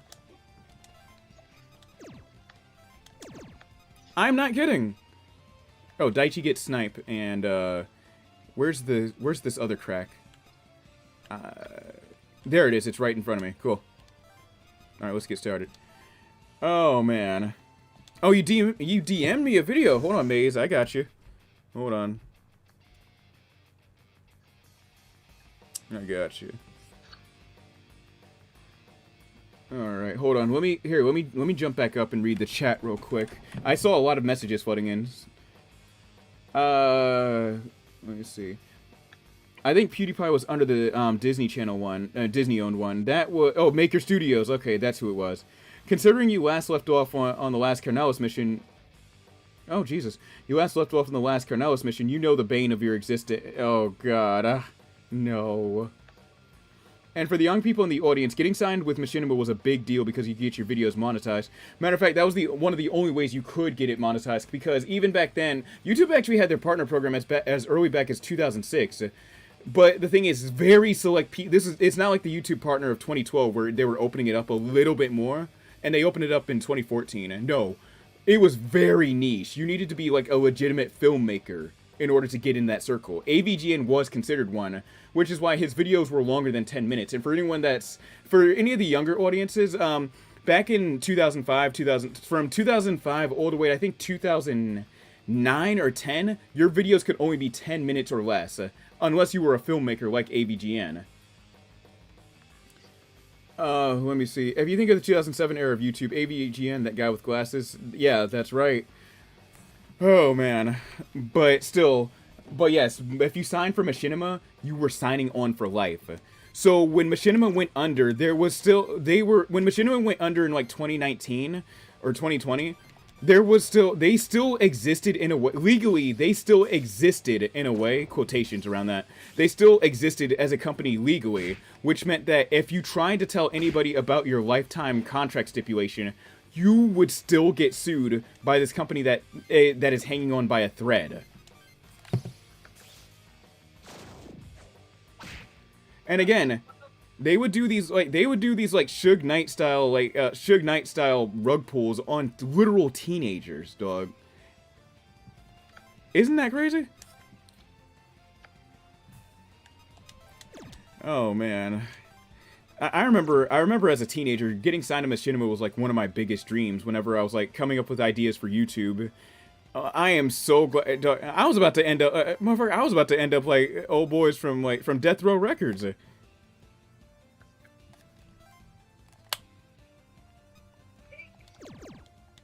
let's get. I need Joe to help out Daichi real quick. I forgot monetization was restricted back then, though I consumed a lot of Machinima content, especially from Happy Hour, so if I were any older, I def would have gotten got. I know, man, like, I am so glad I'm so glad that, like, my videos were never going to catch on either way, but still, I'm glad that they never, like, you know how there's some people that upload one video and it blows up by accident and goes super viral? I'm glad that, like, none of my videos got, like, more reach when I was growing up. I mean, like, throughout, like, when I was a teenager in the 2010s and everything. I could see, oh my god, I could see myself falling for Machinima's rug pull, for sure. And I'm glad that Machinima, by the time, like, I got into the monetization program back in 2016, I think? And then fun fact, I got kicked out of the monetization program because of yours truly, PewDiePie. No joke, it used to be super duper easy to sign up for the monetization program. This was back when I was like a literal nobody on YouTube. No joke. I signed it up, like, my mom, she actually helped me out fill, like, she taught me how to fill. Oh my god! Daichi! Oh my god! Joe took the skill crack from me.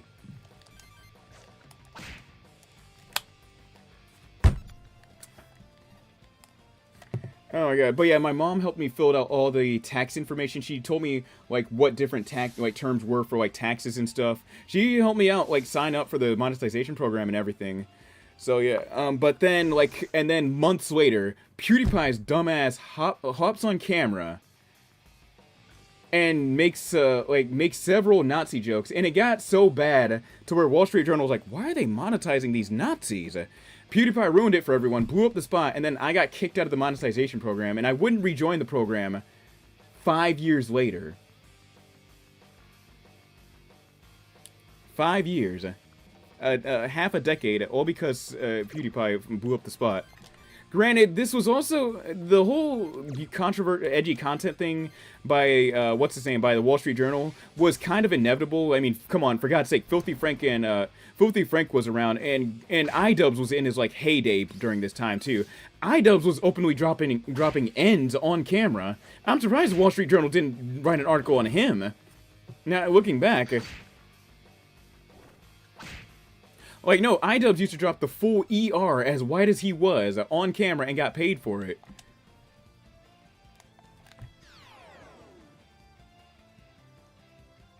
Let me see. I'd known about YouTube since the day... Me too, yeah, I already knew about YouTube. I've been using... Oh my god. You and I have been using YouTube for 20 years now. Holy shit. Damn. That's crazy to think about.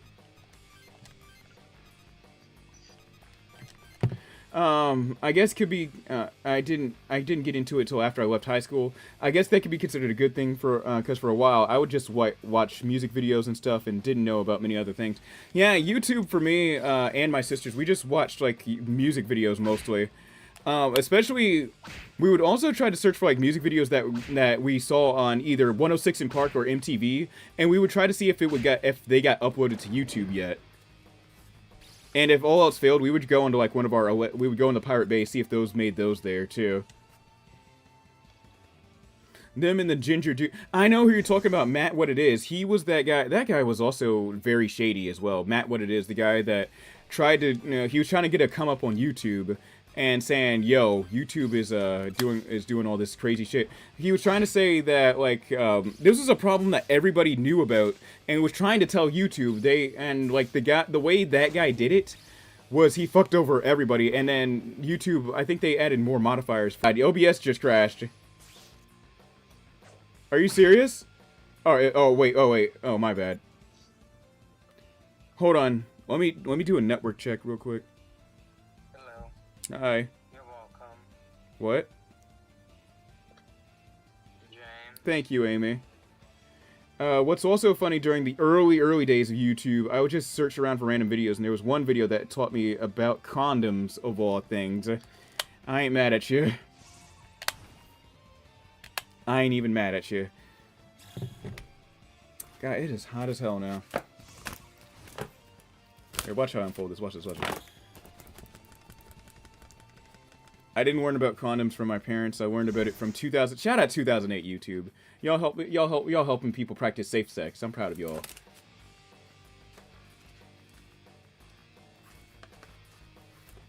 It reminds me of the grapefruit lady, staple of its time. Was it no pomegranates or something? Oh no. But yeah, PewDiePie, I'm sorry to say, blew up the spot. And again, I know PewDiePie, he, when he made that video where he had those Indian kids, first of all, that is such a crazy thing to do. Get people in a less developed country to say some wild shit just for internet point. I mean, just after you pay them. Again, I am very surprised that iDubbbz did not have an article written on him. Again, he was dropping the full ER as white as he is.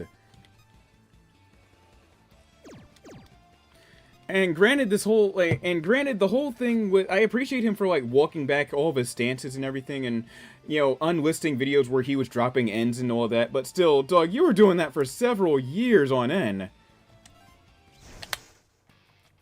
Like, I don't doubt that iDubbbz has changed for the better, okay? But it's just like he chose like a couple years ago to walk everything back, which is funny. Not that I remember, I think Matt was a part of the second Apocalypse, Adpocalypse. Gave me some relief as Felix had been my favorite YouTuber since I could remember.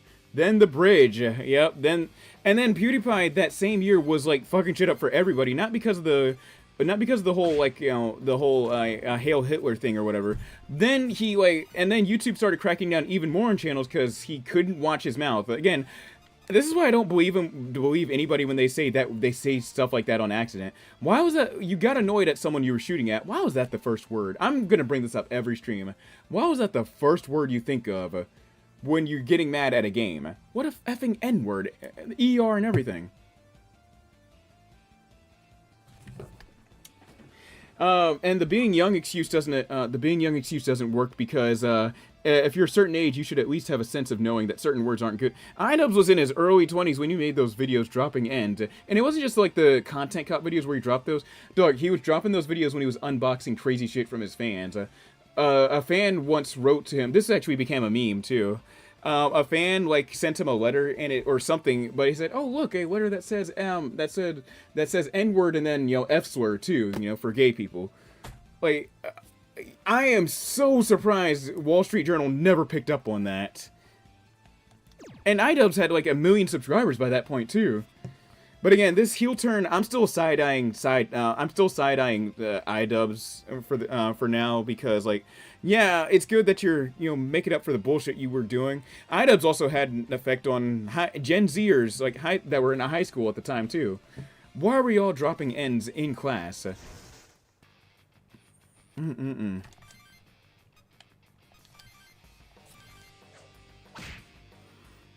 Like I said, it's good to see him it's good to see him take accountability, but like there is such a thing as accountability taken too late.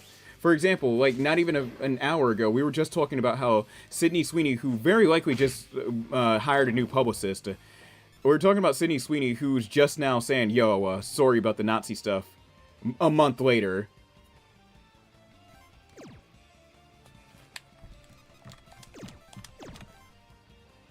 Let's use glamour.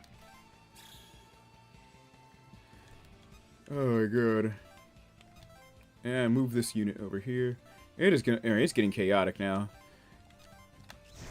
Wait. Oh, okay, I thought that was the skill crack. College Humor, you're real. Oh yeah, they rebranded as I think Dropout. Yeah, they rebranded. College Humor goes hard, man. My favorite College Humor skit was where there was a guy called a technical support line for a porn website. So when you got to the scene of the ripple, what happened? Did it freeze? No, I got to the scene. They had him describe in detail what video he was watching. And can you give us the password for the account? It's fuck this shit. I just want to jerk it. Like they had this man doxing his own self and his habits, dog. That's one of my favorite skits from College Humor.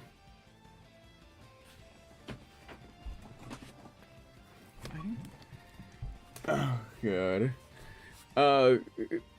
Oldies but go. Yes, College Humor still goes hard. My other favorite skit was If Google Was a Guy.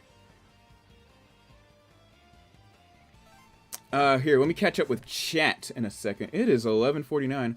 Let's go on. I was gonna do it until like people started coming upstairs, but I'm gonna keep it going for like a few minutes after 12, and then I'm gonna go to sleep. Maybe, I don't know. Maybe take some edibles, do something. There is such a thing as a weight accountability. It's like those people who either have alcohol or drug problems, but wait until they almost kill somebody. I have seen that happen too many times before. Yeah, to start taking accountability. I've seen that Cat Black video on PewDiePie. That was made 6 years ago. I know what you're talking about. By the way, shout out to Cat Black. She's very sexy and she's a really good commentary YouTuber as well. You should subscribe to her, Cat Black. I should go and grab a link to her channel too. Fuck it.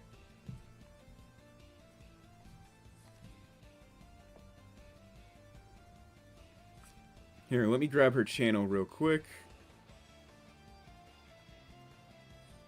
Alright, share. Fuck you! Okay. Here, let me share it to the stream chat. Here, I'm pulling it up right now. There, my bad. I hope they let me send links. Here it is. That's Cat Black's channel. She's a really good commentary YouTuber. She talks about all kinds of stuff from like, you know, from pop culture to, yeah, just anything that's on her mind. She's just, I don't know, man. She's very pretty. No, I'm not. I'm not thirsting over the commentary YouTuber. Stop, y'all. She also did, and how he followed some right-adjacent folks like Stephen Mont. Y'all remember that? So this was like a super viral tweet. Like, this is how you know I'm chronically online. I said super viral tweet. So for a short time, this is a super viral tweet. What happened was that this right-winger named Stephen Molyneux, he's like from Sweden or somewhere in Norway, he sent out a tweet. This is the creepiest thing I've read. He said, "Oh, I heard Taylor Swift plans on having kids. She would be a fun mom," or whatever. And then he said something about her eggs, which are like, you know, her reproductive system. That is like one of the top grossest things you could do is just comment on somebody's reproductive system or their organs as a whole. Like, that is just so gross. And he got roasted on Twitter. Even other right-wingers thought he was gross. That's how wild it was. I understand that sometimes you gotta hit rock bottom to realize things, but at the same time, like I said, you should at least be aware of certain things even if you don't care. Again, that's why I think, like, iDubbbz waited way too late to start doing his, like, walkbacks and everything. And even then, he was a grown-ass adult when he was making those videos dropping ends. So he had, like oh my god, dog. I'm glad he's matured and cleaned up his image, but it sucks to see Pewds still shulk and duck and never address such things properly. Yeah. Oh man, he did address the bridge incident. I guess you could call it an Easter egg. There's a clip of him where he goes near that same bridge in PlayerUnknown, and he goes like, "Oh nope, never mind. I learned my lesson." Like I know he made a joke out of it, but like I still at least directly address it. His apology, I don't know. I'm not too keen on it either.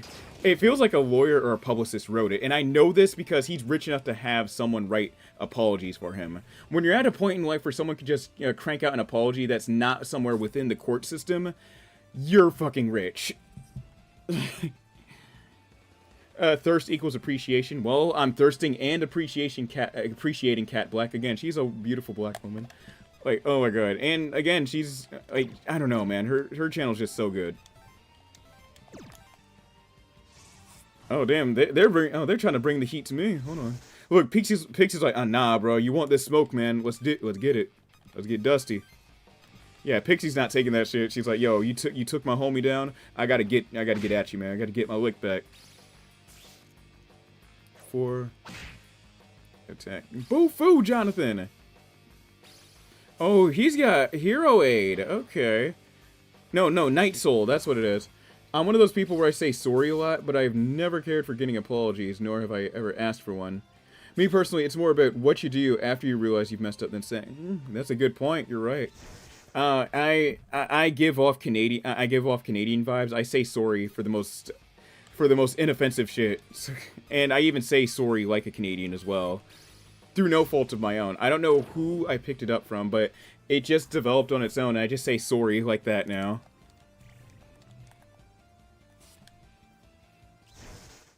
But yeah, go and check out some of Cat Black's videos as well. She's very pretty and she's very analytical. You might learn a thing or two. If you can't learn a thing from a nerd playing Devil Survivor in their room at 11 at night, nearly midnight, then you might learn something from Cat Black. Man, that's a good point, Maze. That's a good ass point.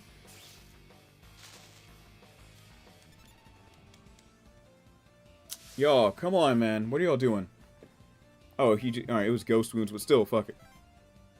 Alright, I wanted to grind this fight out, too, before we move on to any other levels in the game. I mean, any other fights in the game. Seriously, how many times have we seen people say sorry, but then they go right back to doing the same thing that got them in trouble? There was one guy on Chris Hansen's Chris Hansen's To Catch a Predator. What happened was, this took place in... this took place actually, like, near my hometown. This was, like, back in 2004. So, what happened was, they caught a dude, in Falls... So, what happened was, what happened was that they caught a dude in Falls Church, Virginia. Like, this was so close to home, it's not even funny. So, in Falls Church, Virginia, in the DMV, they caught this dude talking to whom he thought was a 13-year-old boy. So, Chris and his homies, they got the chat logs, they printed everything out, they pulled up on him. The guy went to the Sting House in, what town was it in Virginia? But it was like this Virginia suburb of DC. So he went to the store, he's like, yo, I'm about to get it in with this 13-year-old dog, I'm about to get it in. So then Chris Hansen pulls up on him with the chat. By the way, this guy strips naked in the kitchen for the presumed 13-year-old. Keep that in mind. So then Chris walks out with the most banger line ever. Like, no, in a behind-the-scenes thing, Chris said he was so, like, perplexed and disgusted, he couldn't even think of any, like, on-the-spot thing to say before he, like, confronted the guy. So Chris just walks in, and he's like... so he walks in, and he's like... You mind explaining yourself to me? Like... Like, oh my god, like...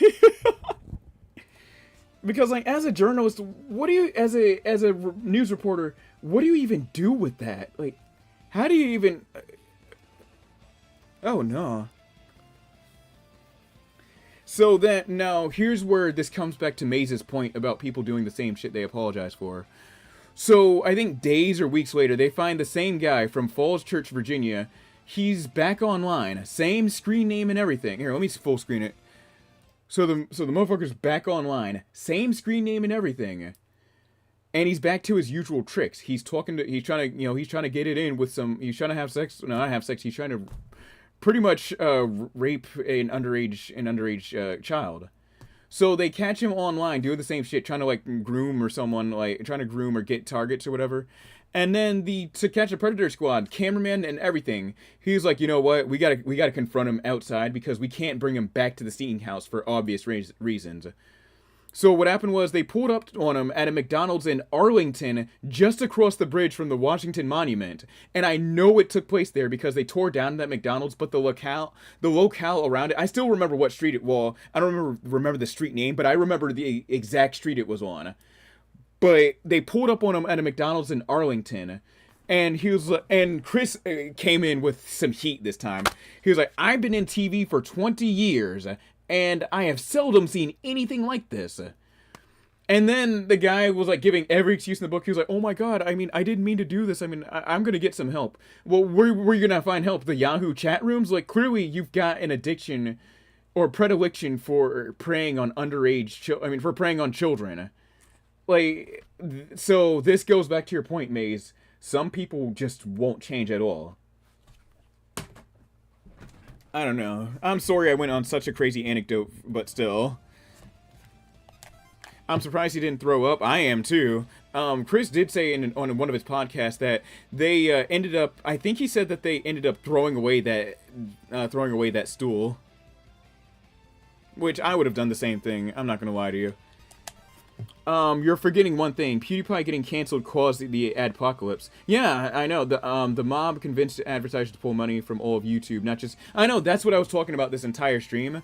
I'm more surprised that nobody, to this day, is still upset at PewDiePie for causing the adpocalypse. Nowadays, people look fondly back on PewDiePie, and I'm like, yo, did y'all forget what he did and fucked up everybody's money?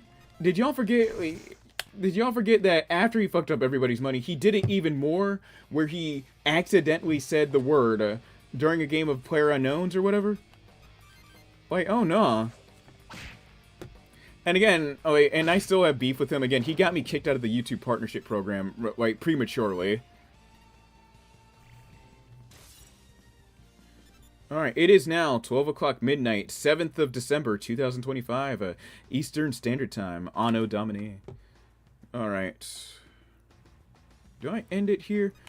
Here, let's do... I wanted to try to get to Dubé. Oh, it's 9:30. It's 9:30 in the morning. Okay. No, not Dubé. What was the... I think it was... Magrez is day 4, I think. Oh, it seemed like I thought the government was supposed to keep the citizens... The internet is known for having selective memory. Again... I really think that more people should have held PewDiePie's feet to the fire for, again, not just the racial slurs, but also for fucking up everybody's money, and fucking up how you're gonna make money, and then fucking up YouTube's censorship system. Me, personally, I don't care, I don't give a fuck, like, you're never ever gonna hear me self-censor on any of my videos at all. Like, I even made this statement known after I got signed with YouTube. I made a statement 2 years ago saying, yo, even though I'm monetized, yeah, I'm still not censoring any of the Saints Row videos.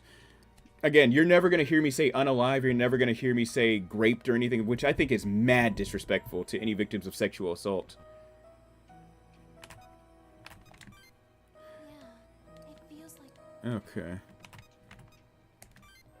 The number... I can't believe... It doesn't. Let's see.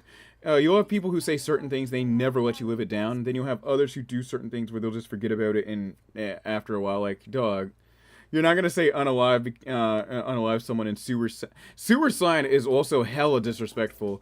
Imagine going through like so many trials and tribulations throughout your life. You feel like the world is coming down around you. You feel like your family hates you, and you decide to do the unthinkable and take your own life. Just to find out, someone said he committed sewer slide on the 18th of August, so and so. Like, I would come back to life to haunt the YouTuber that made such a video. All right. Let's see. I need to get the SD. Let me go and get the skill crack things early too. So I need to talk to Joe right here, the failed Foot Locker employee.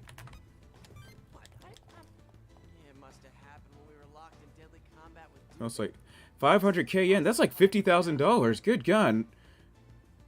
Although overseas they were selling them for fuck what a find, right? It's almost...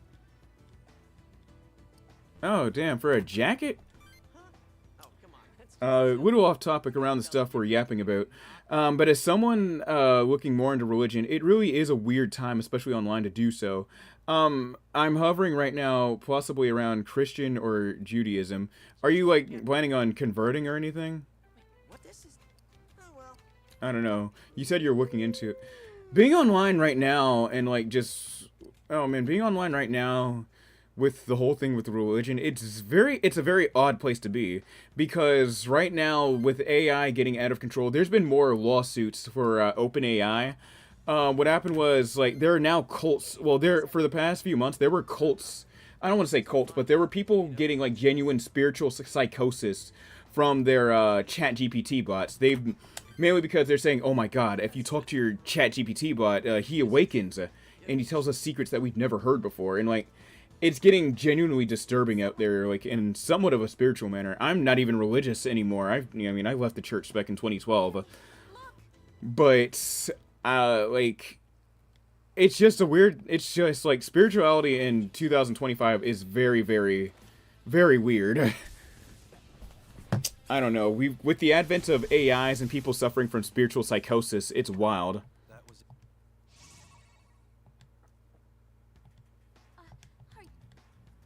Ah, good of you. I'm sorry. Your words of praise are meaningless. Alright, let me see. I'm never gonna begrudge anybody for being an atheist, but I do just wonder, like, if they don't believe in anything, then when people die, where do they think they go?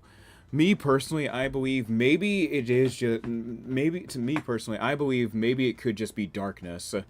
Like, altogether, like, just black. I don't know. Well, the only way to find out is to die, but I don't plan on dying anytime soon. Alright, here's... But still, I'm gonna live life, you know, live life to its fullest and everything.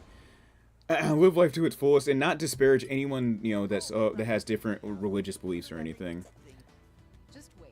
Heck, you see me playing a game where where I use demons of different religions.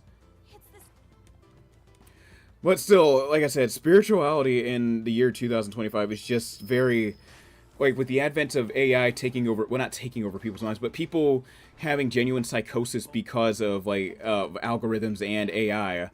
I do wonder, like, if this is going to spawn some kind of AI cult or whatever. I don't know. I feel like it is. I don't know if we're going to get, like, a Heaven's Gate level of thing, level of events or whatever. I mean, people have already committed suicide over ChatGPT, but still, I feel like there's probably going to be some kind of, like, Heaven's Gate style of thing in the near future. I can't prove it, though, but, like, with all the AI psychosis stories I read about, I think it's going to happen. Not the suicide angle, but, like, something as big as Heaven's Gate getting big. Let me see. It just depends on the theology, and luckily my area is good with various religious denominations for either. A couple of different churches and synagogues. Judaism will take a little longer, though. Yeah, me, I was raised, up until I was, like, 12, I was raised Southern Baptist. And then in, like, 2011, I pretty much, like, all but left the church. I don't know, I just felt like religion wasn't for me, and, like, I don't know, just all the stuff going on in the world at the time, from the Iraq War, well, the, at the time, ongoing Iraq War and all, and just so many other tragic, and then I think what solidified it for me was, a year later, like, Sandy Hook happened, I was like, yeah, dog, like, why is this happening? Let's see, make it age, you will, dog, I can see you. The deep cultural tensions here and internationally. Again, we're getting into deeper conversations on stream. I'm proud of y'all. This is what happens when you do join my stream, y'all. Like and subscribe for anyone new. All of you. Alright, cool. So we're taking the train to Osaka.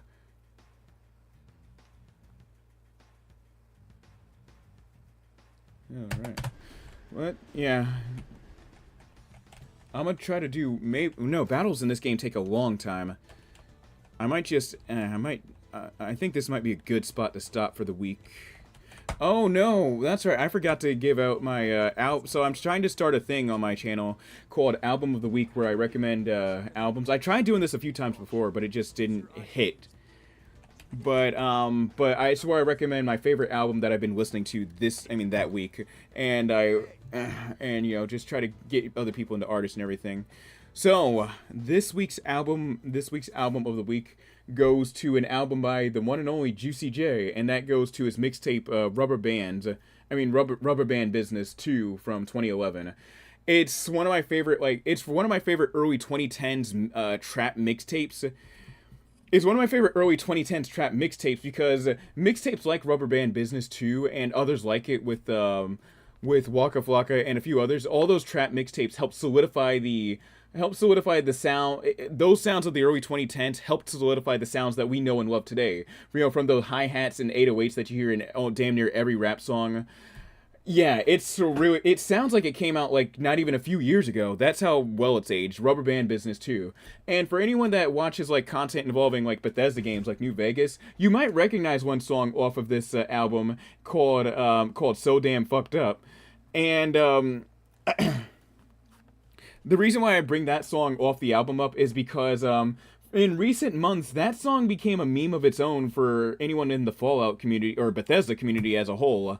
So Damn Fucked Up is used with like video montages of people doing like crazy like quickscope style kills in Fallout or whatever, or like just going hard in the paint in any like Skyrim or Oblivion. And like the part that gets me the most, because this song was recommended to me, that was a sample of So Damn Fucked Up. It's this slam metal song.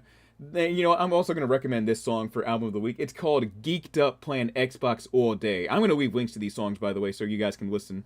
But yeah, Geeked Up Playing Xbox was a sample of the lyric of the same name from So Damn Fucked Up. But this time it's over a slam metal track, and it rocks. Like, I could see myself just going wild in the pit to Geeked Up Playing Xbox. It's a crazy song. So yeah, my Album of the Week is 2011's Rubber Band Business by Juicy J. I'll leave links to both the album itself and the songs that I mentioned. Matter of fact, let me pull it now. Oh, let me see. Album of the Week segment sounds interesting. Yeah, we could do that every week. I tried doing it a few times, but I kept forgetting. Oh yeah, and here, let me go into my save states now. F11. Yeah, because we're pretty much done for the night, and I think people are starting to come upstairs now. Save the game. All right, it's saved. Cool. Would you like to exit now? Yes. I also meant to ask you, why are membership videos on my channel less than 30... membership video... Let's head on to YouTube Studio. I need to see what you're talking about. I'm not sure if you're into 80s dancing music, but there's this singer that I recommend to you. If it's Laura Branigan, I already know. Laura Branigan's one of my favorite 80s pop singers. You take my self-control. She's so amazing. She died too early, man. Rest in peace, Laura Branigan. Alright. Here, let me see what you're talking about.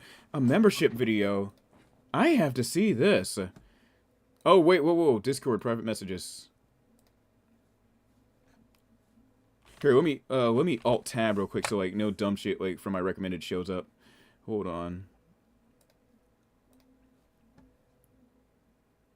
Oh, never mind. Cool. Alright, never mind. Nothing crazy showing up. For once on my YouTube and the stream. Because I'm so damn fucked up. That song goes hard, though. Again, so yeah, Rubber Band Business. It's one of those early 2010s trapaholics. Oh yeah, this also. Let me full screen it real quick. This was also a mixtape by Trapaholics. And if you're my age or Maze's age, and you grew up listening to music in the rap in the 2010s on the internet, there's no doubt you've heard a Trapaholics trap. Like, come on.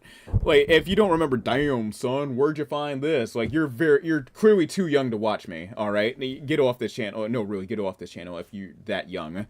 But, like, anyone, a mixtape is from, like, 2011 or 2012 when you hear that one drop. Like, it goes like this. It goes like, Trapaholics, we make it look easy.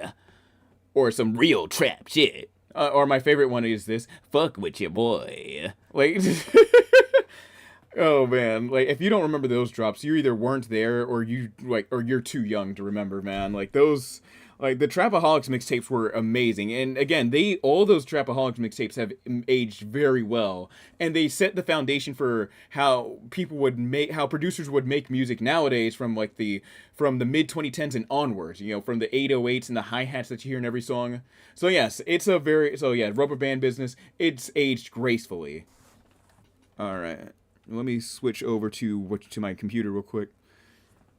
Denise Lopez, she made 2 albums in the late 80s and early 90s. Then she disappeared from the business, and she has a really... I heard about an 80s pop singer that disappeared, that was part of not pop, that was 80s R&B singer. She was in an all-girls group. And what happened was that she disappeared, like, off the face of the earth. Like, nobody could find her. And then what happened was that someone in New York found her working as a bus driver for the MTA. Like, that's wild. But hey, if she's making money and, like, sustaining herself like that... Oh, look at that. One of the songs popped up already. Here. Wait, yeah, here. Let me type it in. Rubber Band Business. And I'll leave a link to it in the stream. In the stream chat. So you guys can, like, save it to your computer... I mean, not computer, to your YouTube save playlist option. Let me see. No. How do I link playlist? It better not play it's playing the music. Hold on. It's playing music. Well, it's about to play music. I know you can... Oh, view full playlist. Cool. No. There we go. Alright, and let me get the link for that. And then copy it. Cool. Let's drop it in the chat. Truth in Disguise and Every Dog Has Her Day. Let me add that to my YouTube playlist right now. Here's the link to Rubber Band Business. This week's album of the week. But if you join me, if you guys join me on the on my end of the year stream, I will give my artist of the year. I'm keeping that secret. Some of you who know me personally already know who my artist of the year are. Some of you probably don't, but still, stay tuned for that one in a few weeks. And then the song I was listening to here, you got to see the cover of this song. It's called here, "Geeked Up Playing Xbox All Day." Here, let me leave a link to that one. See, look, they even got the ones from Oblivion now. Alright, here, let me drop the link to that one, and then we're gonna end the stream. But yeah, I got you. Truth in Disguise and Every Dog Has Her Day. I got you, man.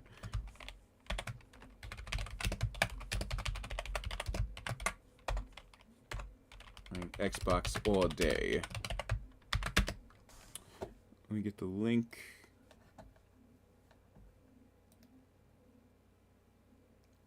Also, for anyone with sensitive hearing, or if you've got like loud subwoofers, you may want to turn this song down. It's a slam metal song, and slam metal is like notorious for, well, not the whole point of slam metal is that the production is purposefully bad and louder than any metal production. Here we go. James's favorite artist is no, I am not Nick Fuentes. No. Don't even put that on me. There we go. Oh, nice. The link embeds. Cool. But yeah, album of the week is Rubber Band Business by Juicy J from 2011. Cool.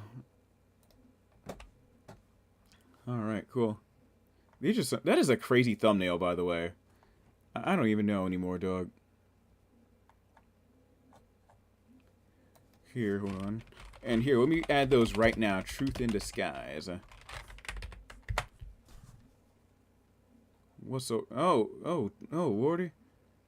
Denise Lopez. Oh, she's very beautiful, too. Let me see. Go to release albums and singles. There we go. Truth in Disguise. Let me add that to my YouTube library real quick.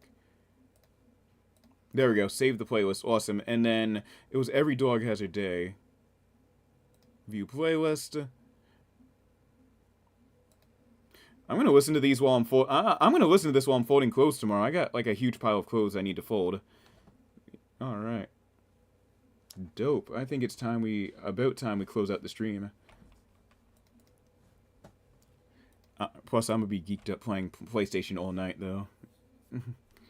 Oh, not really, but probably on my PSP or something. Or my 3DS. Who knows? Yeah, it's getting... Alright, it's about that time. But yeah, we got some stuff done in Devil Survivor 2. Yeah, next week, probably going to play Saints Row or SMT4. Who knows? Maybe I might even do like a little bit of both. You know, spice it up for the people at home. But yeah, and also, if you can, make sure, again, this is not sponsored by them. This is not sponsored by them. I want to shout out the nonprofit Punk Rock Saves Lives. They, what happens is that, I mean, what they do there is that they donate bone marrow they help donate bone marrow to people who need it. They also do mental health stuff too. They talk about mental health and oh my god, they're just good people there. I met them at a few shows. I met them at this Pop Topic show in Hampton, Virginia. I also met them at the Bad Cop show in Virginia Beach. They're really good people. I actually met the guy that runs the nonprofit too at the Bad Cop show and didn't even know it until after the fact. Someone pointed it out in a picture. But yeah, shout out to Punk Rock Saves Lives. They do a lot of good work with mental health stuff and for donating bone marrow and blood to anybody that needs it. If you want to donate to these guys too, let me pull up I've been failing to do this. If you want to donate to these guys, if you don't want to donate any blood or bone marrow, which is very fine. What you can do is at least shoot them a 20 for, if you buy a shirt or something, that money goes towards their proceeds for everything. But yeah, Punk Rock Saves Lives. I do not have this queued up. Yeah, buy a pin, buy a shirt or something. Like I said, all proceeds go to them. And again, once again, this is not sponsored. I just think that they do such good work, and it's always a treat meeting them at any punk rock show I go to.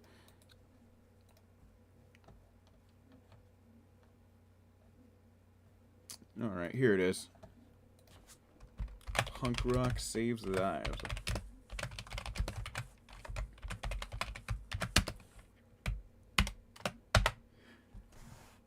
Okay. Oh, nice. Okay, I can embed links outside of YouTube. Cool. I thought YouTube placed a restriction on that. I guess, I don't know. I guess they lift. I think it's only you have to be a creator or a moderator or something.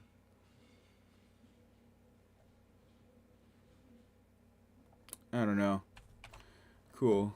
But yeah, feel free to check out some of their shirts or their pins. Again, all proceeds go towards them and for, helping bone marrow research and just helping, donating bone marrow, blood, and mental health stuff too. I think they got one they try to help with mental health or setting up counselors. Don't quote me on that. Still, shout out to Punk Rock Saves Lives. Anyways, oh my god, I had hiccups for a second. But anyways, if you like this stream, make sure to give it a like and subscribe if you're new. I've seen a lot of faces in here today. I saw the little number go up, y'all. I see you guys working. Be glad YouTube's not like Twitch where you can see the username of people working in stream. But yeah, I'm gonna be looking. I got y'all. Well, yeah, shout out to anyone working here that's new to the channel. I do this every week. We're on Saturday night. I just play games and commentate on pretty much anything going on in the world, as you just saw. And sometimes we even have deeper conversations, as you just witnessed, about religion. Come to me, turn on the bell. I make long ass videos about my favorite games, and that I just do it for love of the game. Yeah, feel free to check out my old library. Check out my old Let's Plays. Actually, don't check out the Persona 3 one. I'm bad at. I do terribly in that one. Well, yeah, check those out. And my socials, I'm on Twitter and I'm on Instagram. All of that is below. And if you want to join my community, I'm on Discord too. Link to that is there. If you'd like to support the channel financially, either feel free to donate to my Cash App or my PayPal. Or if you want to, or actually no, I'm not going to shout out memberships anytime soon because I need to make more content. I feel like I need to make content more consistently to make memberships worth a damn. But yeah, but if you want to spend money on a membership, they're 99 cents a month. But again, I recommend not joining my YouTube membership until I start putting out more and more content regularly. You can if you want to, but still.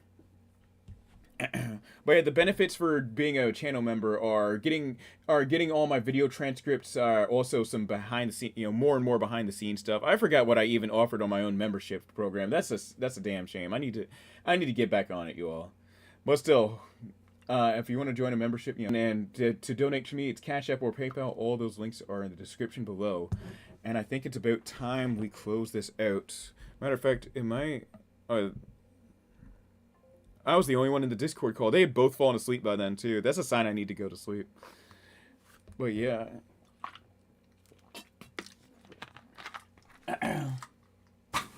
Well, yes, this is Lunar Nocturne signing off. Take care of yourself. Take care of your mental health.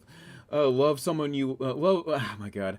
Take care of yourself. Take care of your mental health. Hug someone you love. Let someone you know that you love them and that they matter.